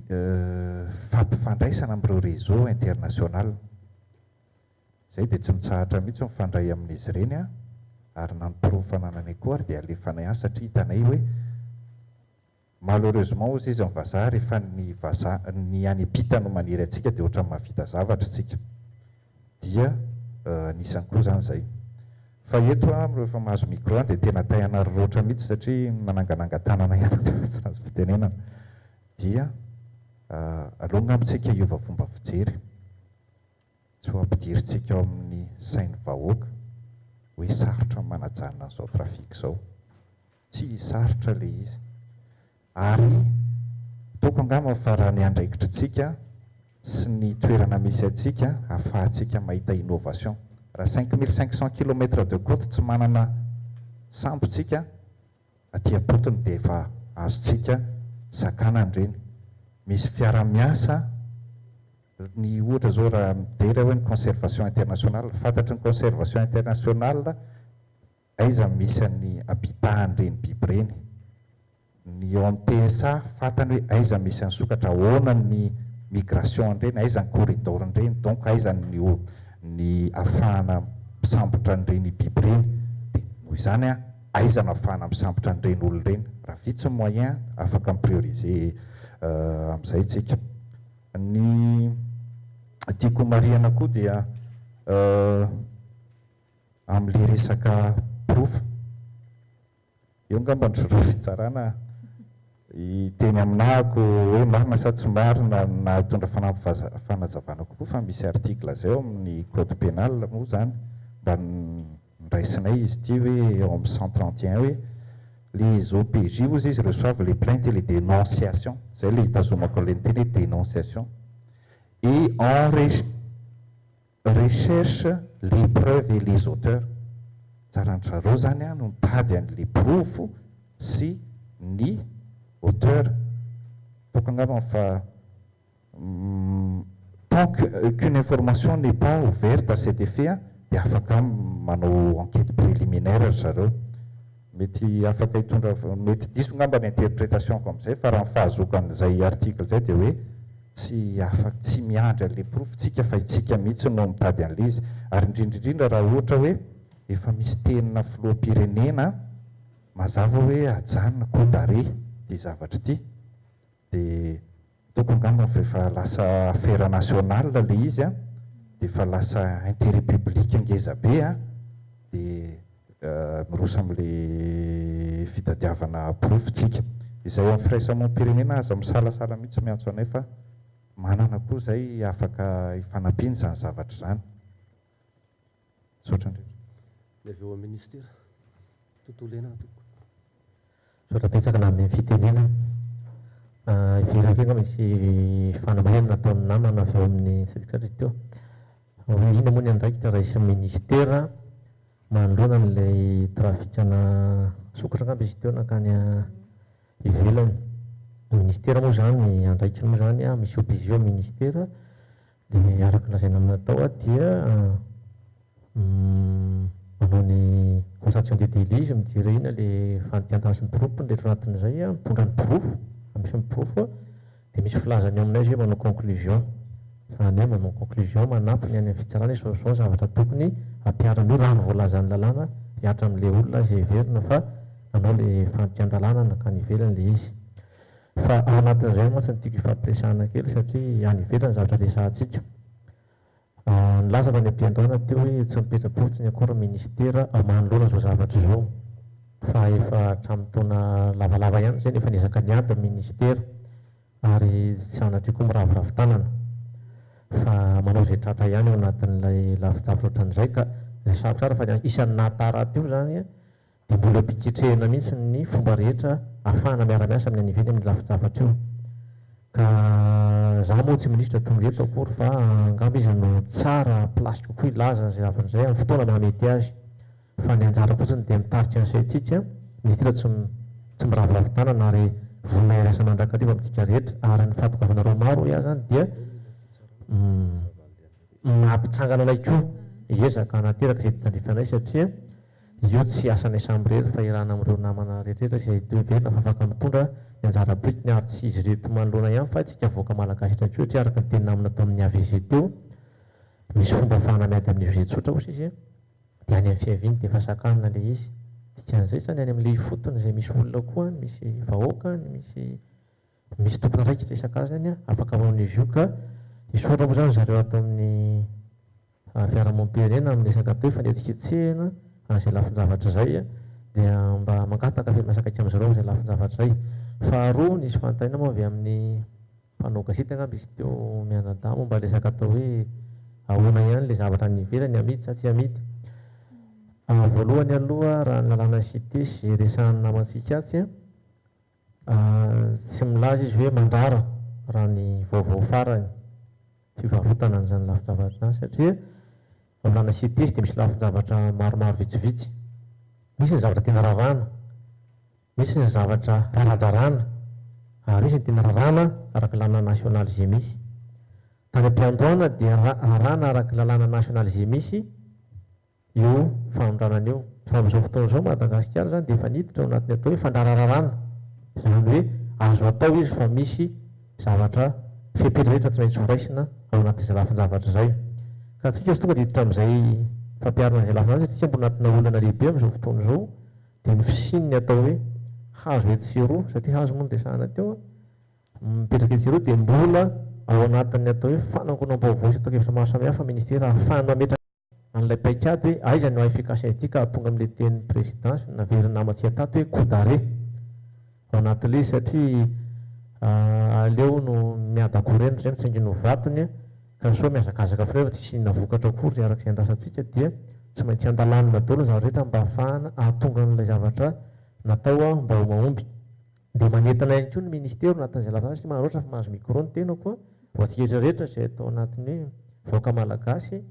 raha misy ny azo raha miasa ny amanokana ny braoko na ny sana ka manina reo information sahala amin'izany ao amin'ny bâtiment ka misy retirabena sola dia mandray atsika aho a tsy misy rendez-vous fa mba amin'ny telefônina mialoha fotsiny le izy ka raha misy ny fotoanako dia araisiko ianareo raha misy fiara-miasa azo atao hoentinareo ka alohan'ny tongavanareo any raha mahita olana ianareo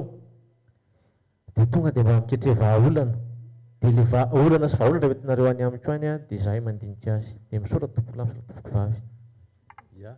Ny teo anivy ny aviation civile de Madagascar ny antony secrétaire général nisy fantagnana ny tevana taminareo dia menanao fitenenana aorianan'izay zareo amin'ny ministèren'ny fitsarana makasika ny alafin'ny lalàna teo.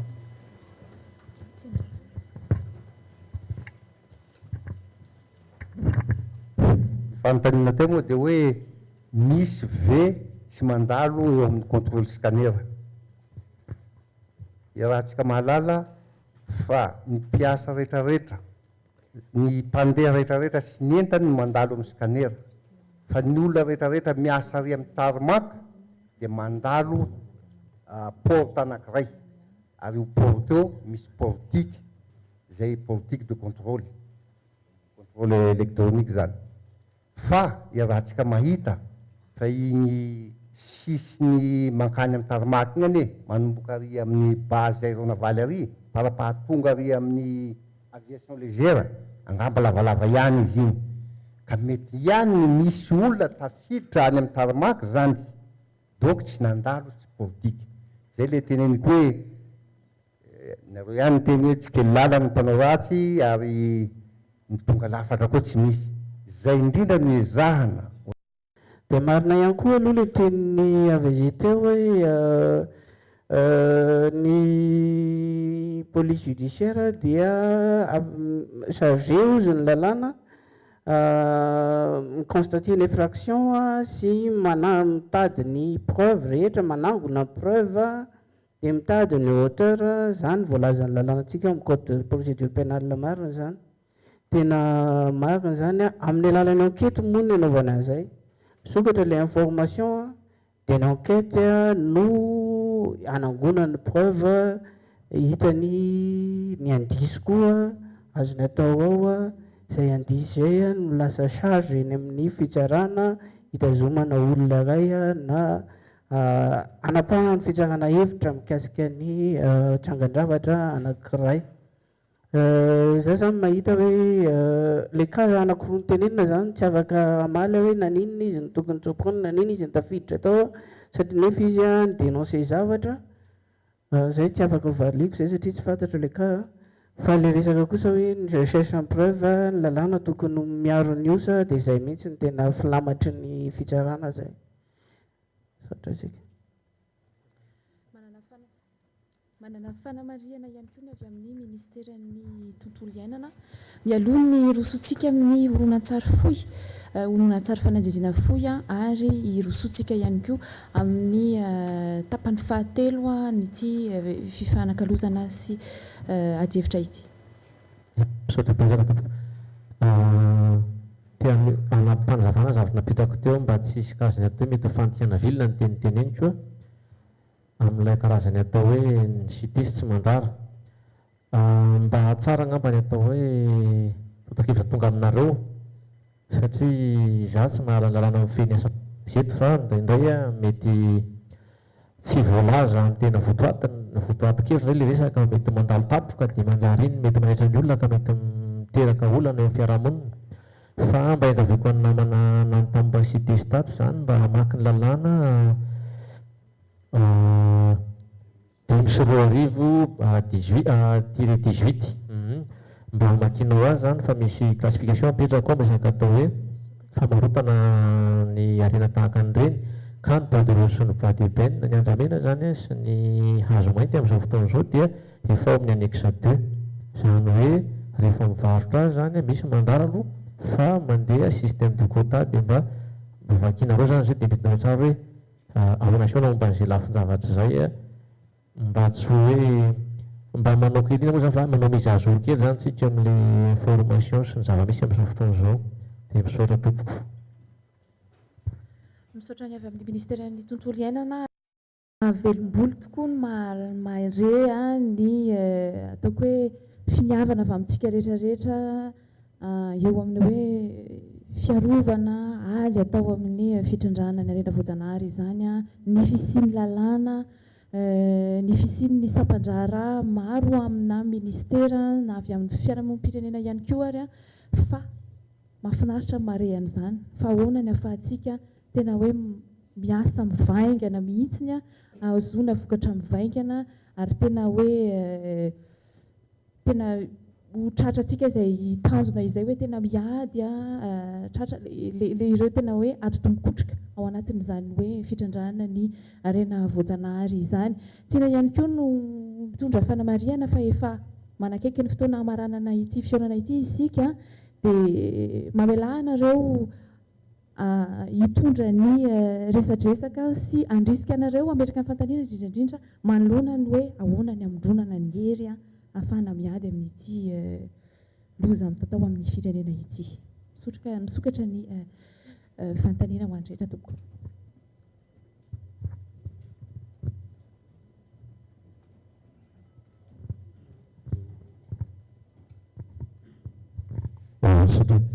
Parfait, représentant l'association journaliste de Sambrano avy amin'ny faritry Diana Ambanja no journaliste radio Ankoay avy Ambanja amin'ny faritry Diana ihany. Fa maromaro moa resaka natao teo fa ny zavatra mba tianay atsindrikely ho anareo amin'ny gendarmerie sy ny police firenena ary ny justice tsara ahafantarinareo ny vahoaka ny paikady mba tsara mipetraka tsara zany mba hitokisany vahoaka ny gendarmerie sy ny fitsarana zany satria efa nitentenentsika teo le zavatra hita hoe resaka kolikoly sy ny rehetrarehetra reny ka mba manontany zegny ny vahoaka aminareo indrindra amin'ny gendarmerie ahoana zegny fomba paikady tsara mba atokisan'ny vahoaka anareo bebe kokoa satria na amin'ny faritra matetika efa tsy atokisan'ny vahoaka zegny ny zandaro any amin'ny faritra ohatran'izany koa moa amin'ny fitsarana inona koa ny paikady mba tsara apetrakanareo ministèren'ny fitsarana mba ahafahan'ny vahoaka atoky anareo misimisy kokoa ny zavatra mahatonga solotenana vahoaka tenan'izany moa dia matetiky fa maro zay le reprenena tratra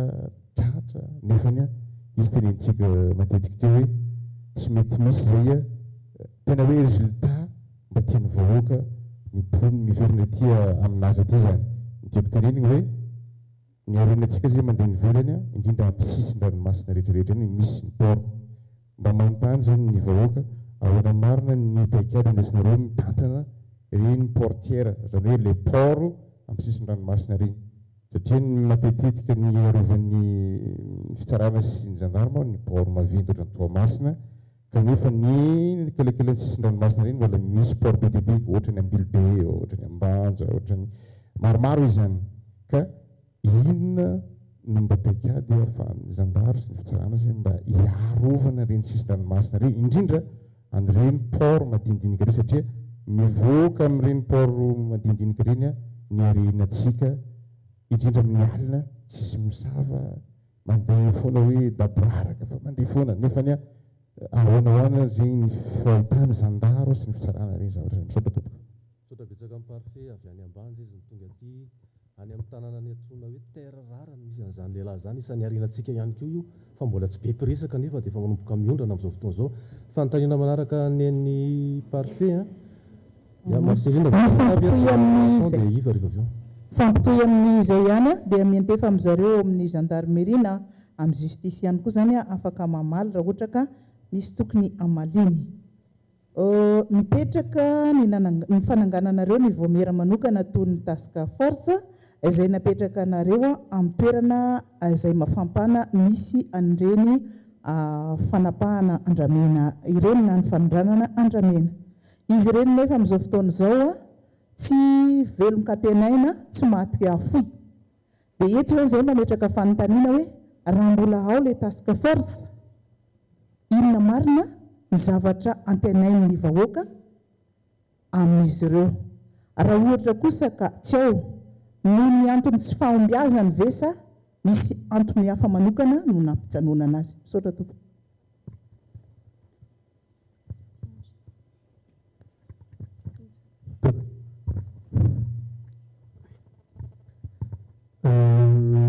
heverina amin'ny resaka bois de rose teny sady hotoy an'ny zavatra ho avy zany araka le resaky tatety teo nisy tamin'le fanadihana teo nisy karazana dénonciation araka ny teniny avy amin'ny AVG azo raisina ho dénonciation ve iny zavatra iny misy olona ambony teo amin'ny fitondrana teo aloha voatonontonona misy minisitra maromaro koa fantatra fa tafiditra amin'ireny resaka ireny aiza aiza zany ny procédure amin'ireny efa nisy ve sa vao izy raha mbola tsy misy moa tokony efa izy amin'izay dia amin'ilay resaka cour spécial teo efa tokony ho atsangana amin'izay ve lahara-pahamena ve le izy sa ambina amin'ny zavatra ihany inona no sakana tsy anaovana azy zao dia zao na rehefa vita ty forum ty dia mba efa misy asa atao sady sajo dia André Rason farany ia merci zay moko somary avy ambony-dranomasina ao totony tafresaka le bois de rose zany dia zafady fanondranana bois de rose teto amin'osy dia mizara roa mazava tsara raha naharaka ny fandehan'io tsika atsatany am-boalohany voalohany izy io kapaina avy any anaty ala petaterina amina fiara dia miditra ny siranatsampony Tomasina dia anaty sampo misy tambajotra maro zay zany hoe ao ihany koa akoatra repotatra chauffeur zay na reo dokera na hiditra pontsy tamin'ny fotoanan'izany andro zany dia misy koa zany mpanao taratasy osoka tao ny fanondranana faharoa ny vatika izy taty afara dia kapaina avy any anaty ala dia araka le saretintsika teo anaty lakana dia ny anaty sambo misy tambajotra anankiray ary iny tena haingana indrindra vitsikely ny tambajotra tao anatin'iny satria tonga dia mpanapaka mitatitra dia anatin'ilay sambo fa le ry voalohany dia nisy olona be dia be tao satria misy mpanao taratasy rehefa taratasy resantsika tsy tokony tafiditra any amin'ny siranatsambo io zany raha tsy taony taratasy zay everina hoe madio ny filoha tetezamita nefa tamin'ny fotoan'androny dia nilaza 2011 tany Brickaville le nanaovany déclaration officielle fa eloka be vava ny fitaterana fanondranana fikapana ny andramena ny fanontaniana petrako dia ity todika amina zavatra kely anankiray azy dia rako ny mpitandro filaminana sy ny tariny nisy aferana basy tao amin'ny siranatsambo Tomasina farany teo tsakijanona ny fahinoana vaovao hatramy dia iny hoe niditra ponja ny atoto ireo zavatra anakoro voalazako momba bois de rose ireo tompoko misy olona voasambotra amin'izy ireo dia manonona mpaniraka misy voasambotra izy ireo dia milaza ny tompom-boly mahatoa nisy nahiditra ponja tamin'ny raharambasy tamin'ny porteo dia nandeha any fotony fanadihadiana zay niainga tamina transiteur inona tsy navitany mpitandro filaminana sy ny fitsarana fa nadiadiana ka hafana koa ny sambotra ny atodo ny bolabola sotra tompoko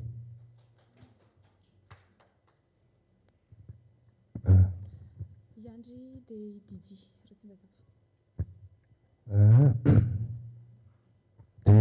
dia apetraka mihitsy le hoe olona rehetra mihitsy le hoe fandrarana anazy tsy hiditra ny anatin'ireny ala voary ireny raha miditra ny izy dia misy no migadra misy ny sazo mihatramy nefa ankehitriny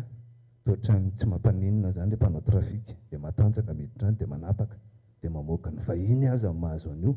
apetraka ihany koa amin'ny alliance varga zany afaka miditra any afaka manao izay ataony fantatritsika mba misy ihany koa le hoe taxe de carbone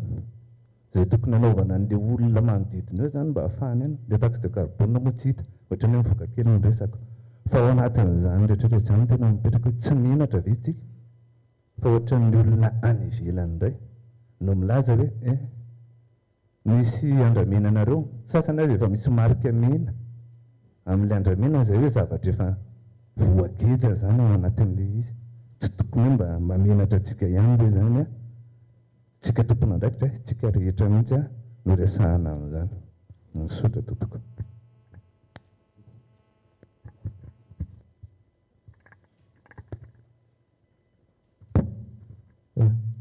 Poatsatroka kely alohan'ny tompony andraikitry ny alliance foire gasy satria ataoko izy ngamba navaly tsara le nahafapo le valim-panontaniana hoe raha tsy ampiary ny fitaovana sy ny olona azo priorisena ny intervention ho an'ny mpitandro filaminana satria efa fantatra mazava tsara hoe aiza misy ny sokatra aiza misy ny arena voajanahary isan'isany avy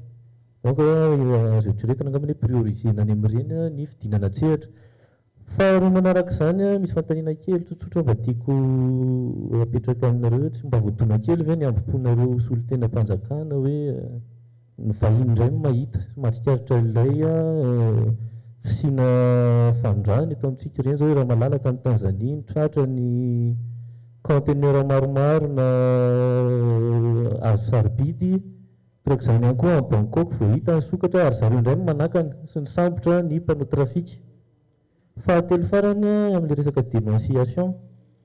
tena azo eritreretina marina ve sa principe fotsiny le hoe hiaro ny osa satria misy ka anankiray zao ohatrany hoe zay mpanao gazety mihitsy no ny teny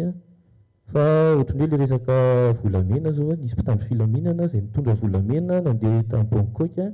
misy proof rehetrarehetra natao en noir sur blanc mba tsy tenenana hoe en couleur tamin'ny gazety zany zavatra zany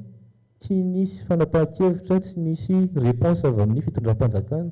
izay indray ary nahazo menace de mort tao aorianan'izay ary dia mipirina soma tsara satria stylo tsy afaka hiady amam-basy saotra tompoko iroso amin'ny famaliana ny fanontaniana avy hatransika mba mipirindra n'ilay fizotran'ny famaliana izay fanontaniana izay dia manaingany avy ato amin'ny sekretera mpanjakana avy amin'ny gendarmerie pirenena amaly ny fanontaniana ary dia iroso ny andalana amin'izay tompoko ny fandraisam-pitenenana. Ia, raha misy zavatra tsy mety eto amintsika Madagasikara zany dia ny mpitandro ny filaminana ny miankese azy. Misy politika tsy mahomby dia ny mpitandro ny filaminana miankese azy. Ny tompony andraikitra voalohany amin'ity resaka trafikana bois de rose sy ny trafikana faune et flore dia ao ny environnement. Tompony andraikitra amin'izany. OPEGIR zareo manana fahefana amin'izay zavatra izay. Fa izahay gendarme aloha resako dia manampy an'zareo, manampy izahay. Fa tsy izahay ny tompony andraikitra voalohany amin'io fa manampy, tsy mialangalana ny dikan'izany fa misahana mba manampy an'zareo. Ka lasa izahay gendarme no omena tsiny amin'ity zavatra ity nefa ny fahefana aompelan-tananay dia voafetra ihany, voafetra hoe mitady an'ilay olona arak'izay fahaizana anananay ny ao anatin'io réseau io dia manolotra azy any amin'ny fitsarana. Izay no andraikitry ny gendarmerie. Ka raha hoe misy le trafika tsy hita dia mbola iverina ihany amin'ilay interlocuteur aloha tsy ampy le renseignement zany, tsy ampy le renseignement azonay matory ao mandeha. Ary raha miasa rery zahay raha ohatra ka izahay rery no velanareo hiady amin'ity zavatra ity. Mifanometsiny mifanilaka andraikitra dia resako teo hoe ny zahay mpitandro ny filaminana foana no farany indrindra eo hoe io zareo no tsy manao zavatra. Fa raha samy manao andraikitra ny daholo ny tsirairay avy hatrany amin'ny voalohany. Misy olona sasany teo hoe misy taratasy mivoaka ao, misy mpanao taratasy. Zahay tompoko dia tsy manao délivrance na papier mihitsy ho an'ny fanondranana entana maka ny velany.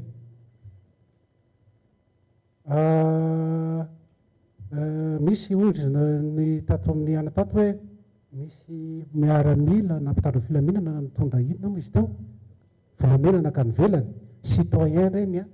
olo-pirenena ihany koa eo ambanin'ny lalàna zany tsy misy an'izany hoe ambony lalàna na ambanin'ny lalàna. Fa raha nisy olona nanome baiko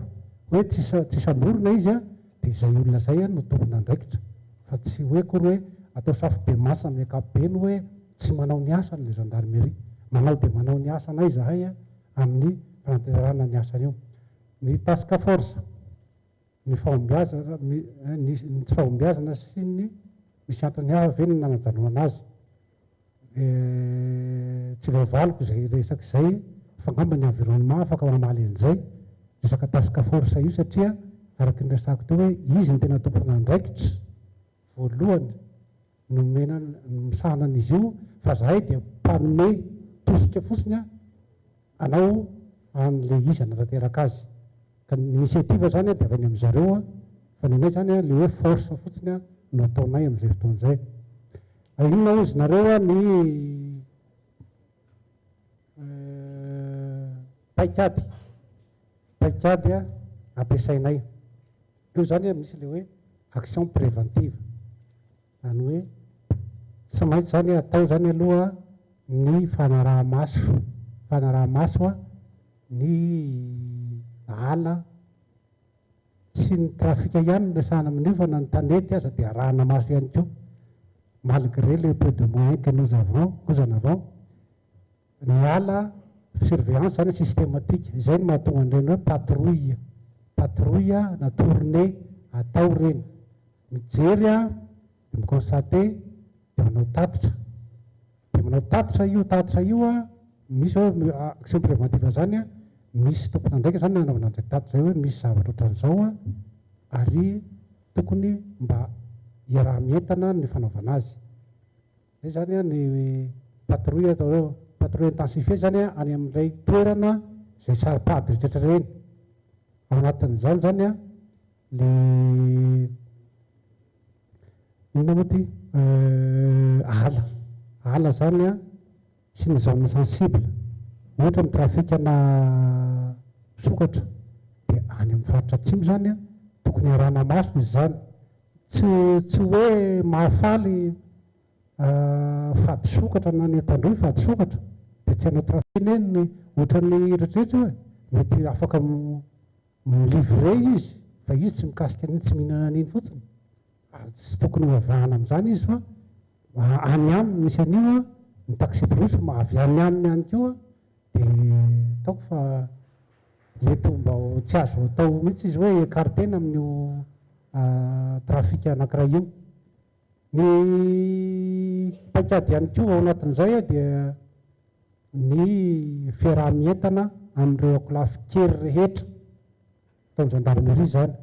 amin'ny alalan'ny renseignement zay misy ny hoe agent forestier ao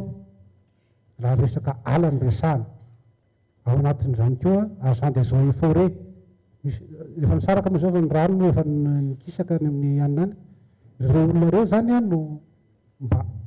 alainay mba manao tatitra aminay ihany koa rehefa misy zavatra tsy voasahany le izy dia miantso anay izy hoe andaotsika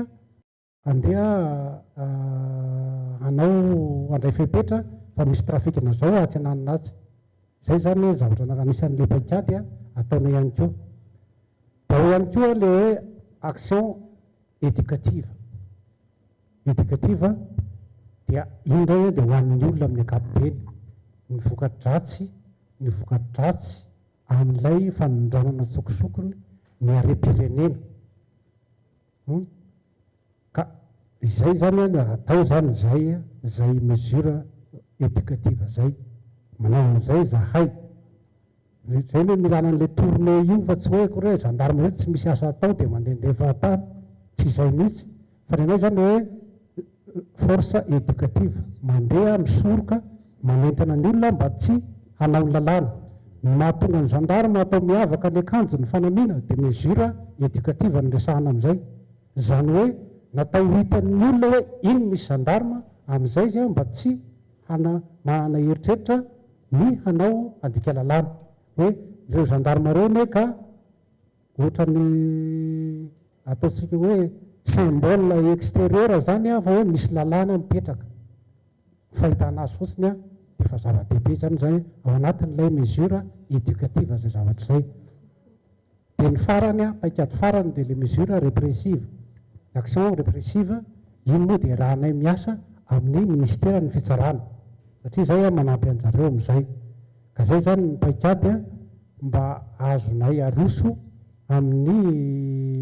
aminareo zany nangataka an'izay fantanina zay misy fantanina tsy voavaliko ve manandrify anay angamba tonga dia ho asisitsika ny fandraisana famalinana zay dia samy andray an'ilay fanontaniana mipetraka teo araka ny manandrify azy avy a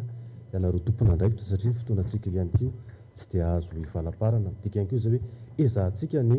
mamitipitina ny fanazavana sy mametraka ilay hoe inona mipaikady ahafahana mampivaingana sy azo tsapaitanana ny vokatra izao resaka izao fa tsy ho resaka fotsiny toy ny rano natondraka volomborona ohatra fa mba isy zavatra azo tsapaitanana aoriana ny dinidinika. Ny fanontaniana teo ngamba ny akabazany a dia saky ilay teneny apotiny ny tiako tenena hoe leny ambanivohitra zany saky any na resaka sokatrika na bois de rose zay no natonga ngamba ny fanontaniana ny gendarmerie sy ny justice teo na izany ary a fandraisana ko manana adidy lehibe ny tena ao ministèren'ny filaminana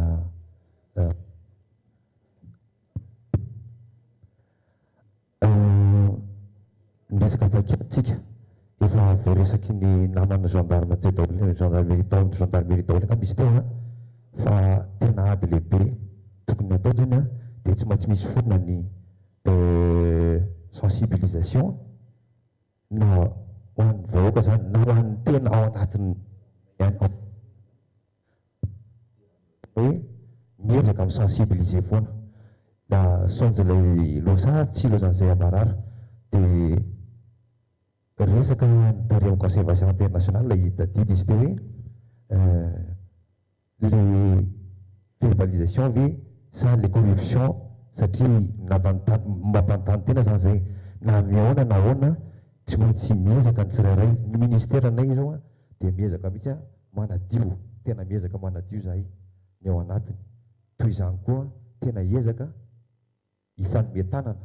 raha ohatra ka izay no ilaina satria zavatra ngeza be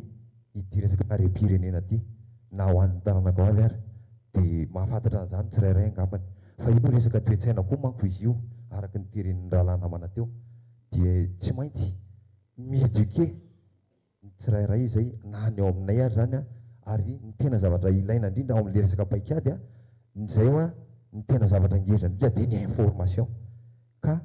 mbola vonona foana zay a ary manantena zay fa azo renseignement foana avy amin'ny vahoaka zany a mba ahafahana manao ny action zay ny zavatra tiako tenena za mikasika an'iny dia mikasika an'le hoe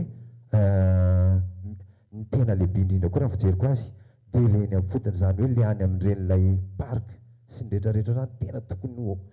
avaozina tokotrany ary amafisina le lalàna rehetrarehetra ho iconservena ndre satria départ avy any foana nge ireto zavatra rehetrarehetra vereto tsy maintsy ny bois de rose miresaka tsika na ny tortue tsy maintsy avy any amin'ny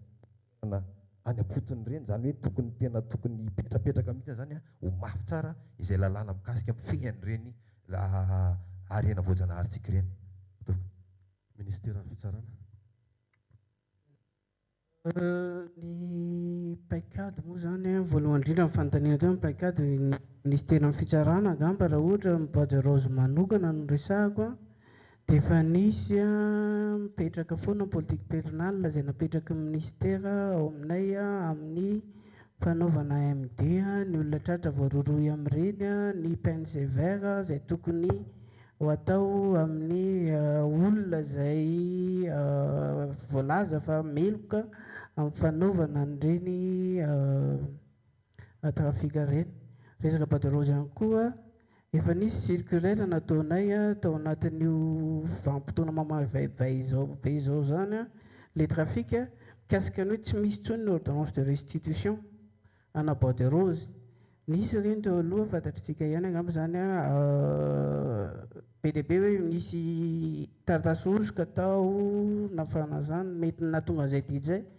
manomboka zao zany tsisy tsony zay zavatra zay eo amin'ny resaka international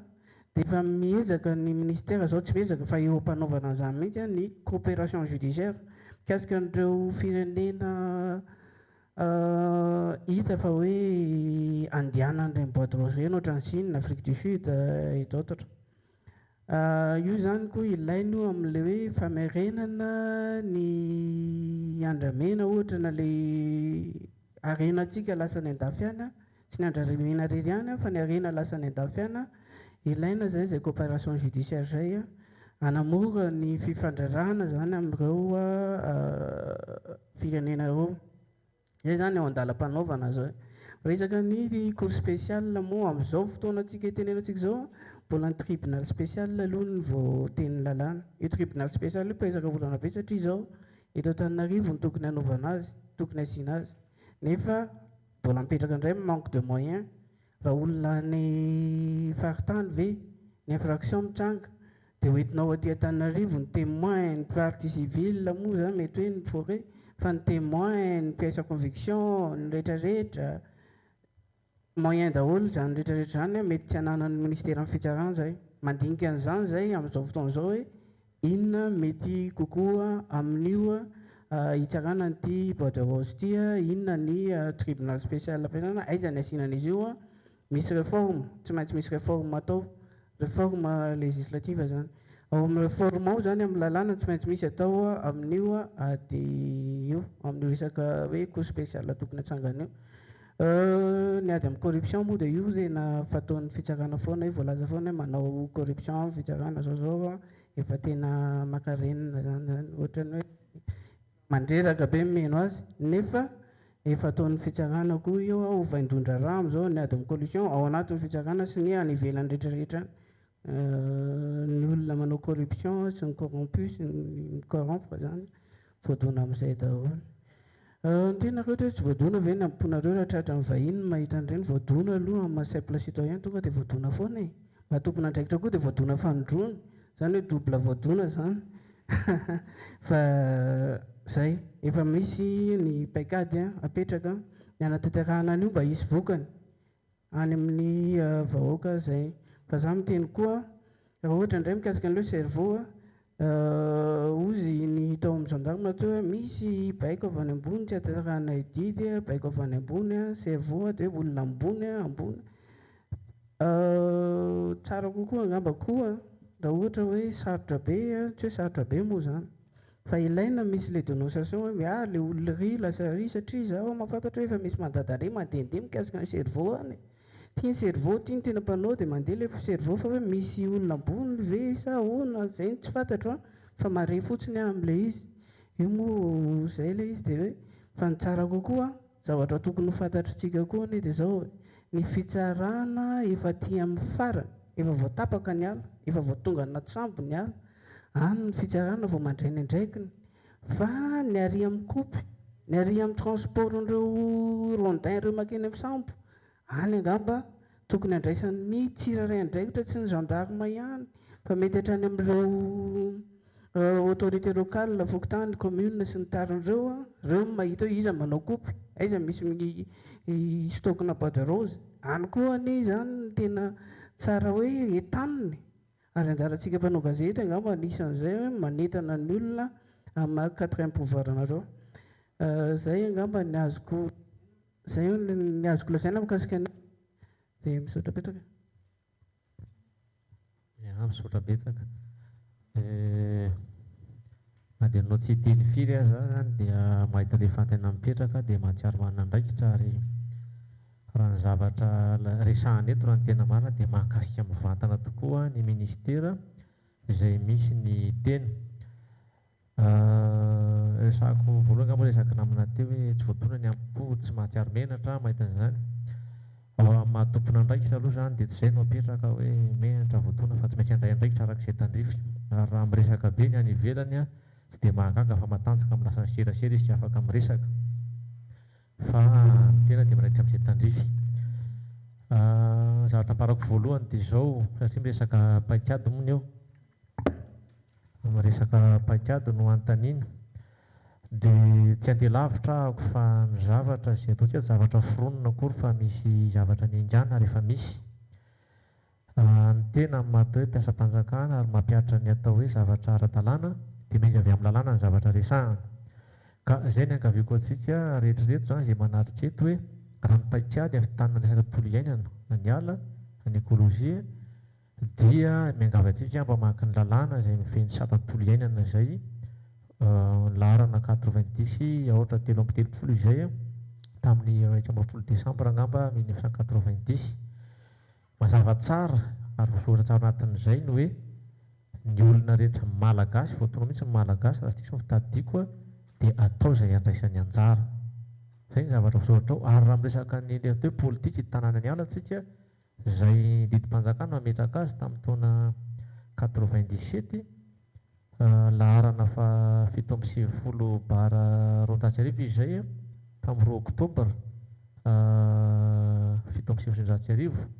dia raha mamaky tsara sika ny any amin'ny hoe paikady any amin'ny paikady fahaefatra izay ngamba raha sisa fitadidiako a dia hoe fandraisana anjaran'ny olona ny fotony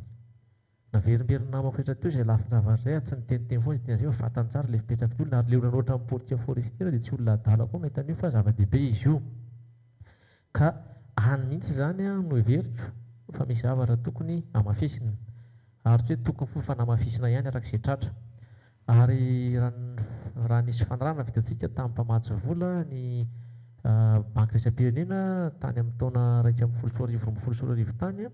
dia tany mihitsy ny zavatra namafisiny anankiray ary isan'ny zavatra hoe foto-kevitra lehibe izay nanampiany antsika io dia no hoe ampiana ireo olona ny fotony izay mivondrona ho rafitra mba hanampy an'ireo mpitantanana ny mpitantana an'ireo atao hoe faritra rovan'ireo satria tsotra be mivaly nomeny mpitantana faritra rovana raha nytena hoe fa ahoana no any aminareo mivoaka izy ahoana no tafavoaka azy tany tsotra ny ataony angamba ny teny hoe izay olona vitsika ireo hoe havitan'io dia rahantsika manoana zany fa ny olona izay ny fotony izay voarafitra tsara ka afaka mifanaraka amin'ny fanjakana dia hamafisiny ireny mba hanampy ny mpitantana an'ireny atao hoe faritra rovana ireny mba hamafiorina tsara ilay fiarovana ka mandray anjara feno izy ao anatin'izay fiarovana izay fa tsy izy indray akory ny lasany amin'ny mpanantanteraka ilay manampy izay olona manao ny fantian-dalàna ka izay ny zavatra misy amin'ny ankapobeny eto Madagasikara dia raha ministera zany amin'izao fotoana izao izay mitenako manokana moa ny tompona raikitra amin'izay dia efa navita ezaka maro tamin'ity taon'ity tety an'ireo atao hoe faharovana izay lehibe mba ahafahana manamafy orona n'izay lafizavatra hoe miaraka amin'ireo atao hoe mpiara-miombona atokantsika ara-teknika sy ara-bola zay zany no zavatra ataoko hoe paikady aloha hatreto efa mipetraka ka tsy maintsy tanterahana fa ampiko sy averiko ihany ny teniko tany am-piandohana manao hoe makoatran'ireo zany a ny fanjakana izay mitantana ny ala amin'izao fotoana izao dia tsy mipetraka fa anatin'ny 12 andro zao a ny tenako dia mivalo amin'ny 9 alina foana vao mody mandinika lalina hoe ahoana marina nentina hifanampiana amin'ireo miaraka amin'ny tena mba miatrahana paikady hanampiana izay efa misy mba hahatonga azy ho tena mahomby marina ka tena hoe kodare marina le zavatra dia mba hijanona eo ka hiditra amin'ny zavatra atao hoe mba manara-penitra isika na dia tsy manara-penitra amin'ny teny andrasany any an-dafy aza fa mba hoe mba manara-dalàna farafaharatsiny aloha dia efa miezaka amin'izany ny tena ka ny vavahana ny aina no mateza mba ho vita somatsara izay zavatra atao izay nisy fantaina mitodika manokana tany amin'ny ministera teo mba ny hoe task force tsy veloka tenena tsy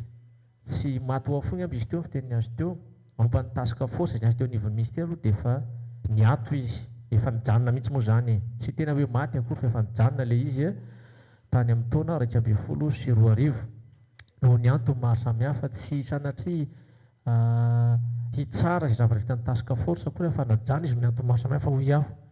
rehefa nisy indray tadeo na ny atao hoe brigade misy izay napetraka tamin'ireny faritra ireny izay mbola hevitra heverina fomba hoe ahoana ny ahatonga an'ireny mba haompy ao anatina fiaraha-miasa marina eo anivon'ny ministera miaraka amin'ny zareo mpitandron'ny filaminana dia ao anatin'le resaka resako aminareo teo eo mpiketrina tsara mihitsy zay zao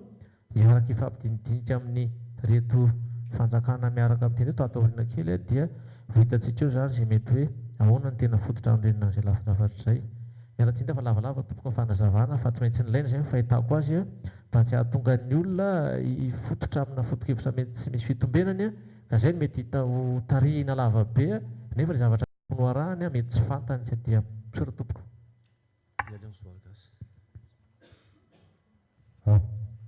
mbandramako ty ngambantsika tsy atorontsony ngambany hoe reo nanao an'le resaka science criminelle hoe ny olona rehetrarehetra afaka manao crime daholo rehefa velanao izy rehefa mitranga le opportunité raha misy volameno ka tsisy manasazy anao dia ho alainao iny sur mihitsy ataoko hoe 90%. Zava-misy ankehitriny raha izao mitoy dia misy an'le hoe impunité dia eto zany zay dia mbola manentana foana hoe manana lalantsika aloha isy mba hidoboka le tena araky ny fitsarana zany rehefa mandalo ny sehatra ambaratonga rehetra amin'ny fitsarana dia aloha mba isy mba hidomboka hiarika an'le lalàna dia mba ampahafantarina vahoaka satria efa manomboka kivy ihany koa ny vahoaka ny informateur ny citoyen izay miantso anay a dia efa kivy ary fara moa zay dia miteny hoe tsy izay ny no misambotra tsy afaka ny hanao an'izany zahay dia izay ngamba ny loha ny ataoko hoe paikady voalohany a dia hitedavina ny hevitra ampiarana an'io lalàna io anisan'ny mety hevitra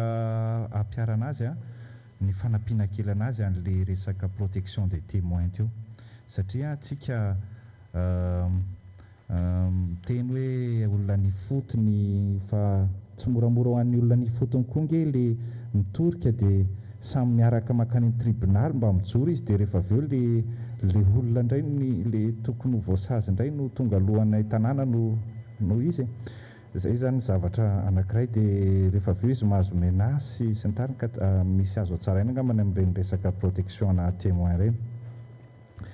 raha ohatra hoe hiditra amin'ny ankapobeny amin'ny paikady isosikevitra moa ny anay firaisamonim-pirenena dia ataoko hoe misy karazany efatra angambany no mba sosikevitra omenay voalohany a eo amin'ny resaka ady amin'ity kolokolo ity resaka ady amin'ny kolokolo sy ny resaka etika mitentsika teo hoe mena prime sy resaka fanasaziana izay zany dia miteny mihitsy kosa aloha hoe tsy dia tena fanasaziana foana no ina moa izy teo ny vahaolana fa ohatra mbola tsy nahita mihitsy zay gendarme mba nitokafana mba nomena médaille fa natratra bois de rose zavajavatra ohatr'izany ngamba ny hitako hoe nefa misy zany misy maramila mandray andraikitra zavatra ohatr'izany le zavatra positive ohatr'izany no tsara petraka mba ataontsika namafy an'le etika dia le fampiarana ny lalàna ozy izy tsika teo dia ny faharoa ny fiarah-miasa izay moa firaisamonim-pirenena eo foana zay ary miezaka koa zay manao zay anjara tandrifinaina dia tsy andraikitray ary misy fotoana zay nangataka mandat teny fanjakana tamin'ny aferana sokatra nijoro parti civile zay rehefa tsapanay fa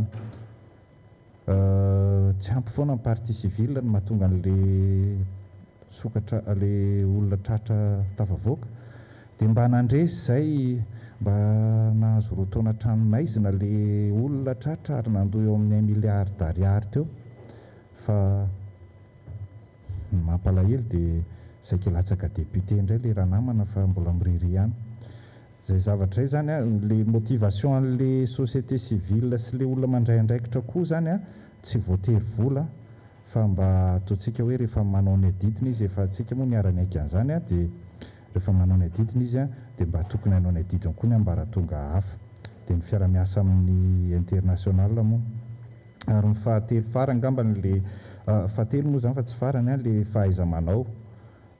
tokony ho jerentsika ihany koa fa tsy voatery ho scientifique sy mahay lalàna daholo tsika rehetrarehetra fa tsara ihany ny mifanakalo hevitra mifanampy izay tsy mahay lalàna noho ianareo misy zavatra hainay koa ngambany a mba afaka hoentina hanatsarana ny fomba fiasa sy hampahomby atsika kokoa ary farany eo amin'ny resaka vision ankapobeny izay mila amboarina angambany satria malaza indraindray le ressource naturelle ity fa nefa tsy mahoatra ny fanaovana trafika indray no mampanakarena kokoa an'le olona manodidina amin'ny parka zany zavatra any ngamba mila jerena akaika eo amin'le hoe misy ataontsika hoe misy fiatraikany a amponina le fiarovana tontolo iainana sy ny fitantanana tsara an'le tontolo iainana eto moa zany somary manatsidika ihany koa zay hoe ny alliance voargasy koa ohatra zao dia efa manatetika asa ary tetika asa anaprofo an'izay mihitsy hoe rehefa tsara ny fidiram-bolany fotony amin'ny fitantanany arena voajanahary ary any amin'ny toerana misy ny bois de rose no anaovana an'le izy a na azona famatsim-bola dia misy fiatraikany eo am-ponina le izy eo amin'ny infrastructure socio am-ponina ary tiana hoporofona mihitsy zany zavatra zany hoe tsy ny trafic illicite mihitsy no ampaharitra ny arena voajanaharytsika sy ny ampaharitra ny fivelomantsika zay ngamba no eritreretina hoe paikady misaotra indrindra.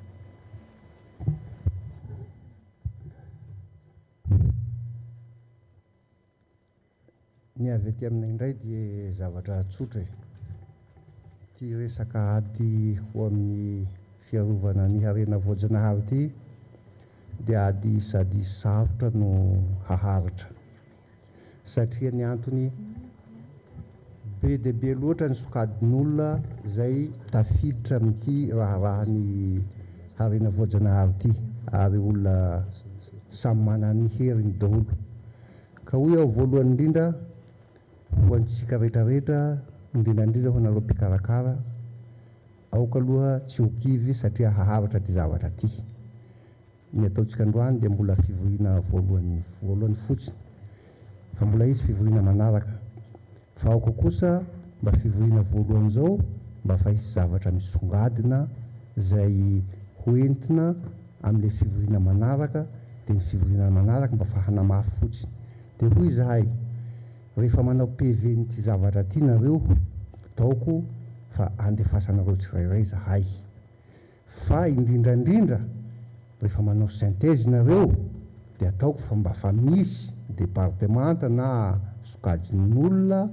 zay mba fa ciblenareo arakaraka zay zavatra ady hevitra teto zay mba andefasonareo na tsy taratasy ho any rehetrarehetra fa ho azo manokana dia mba fa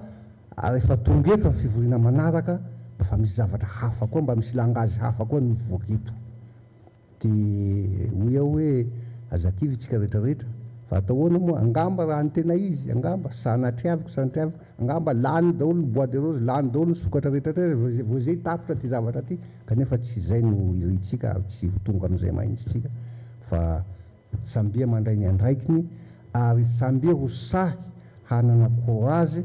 handray ny andraikiny amin'ny toerana misy azy amin'ny fanampakevitra ho raisiny dia zay ngamba no teniko farany fa dia amin'ny manaraka indray tsika miaona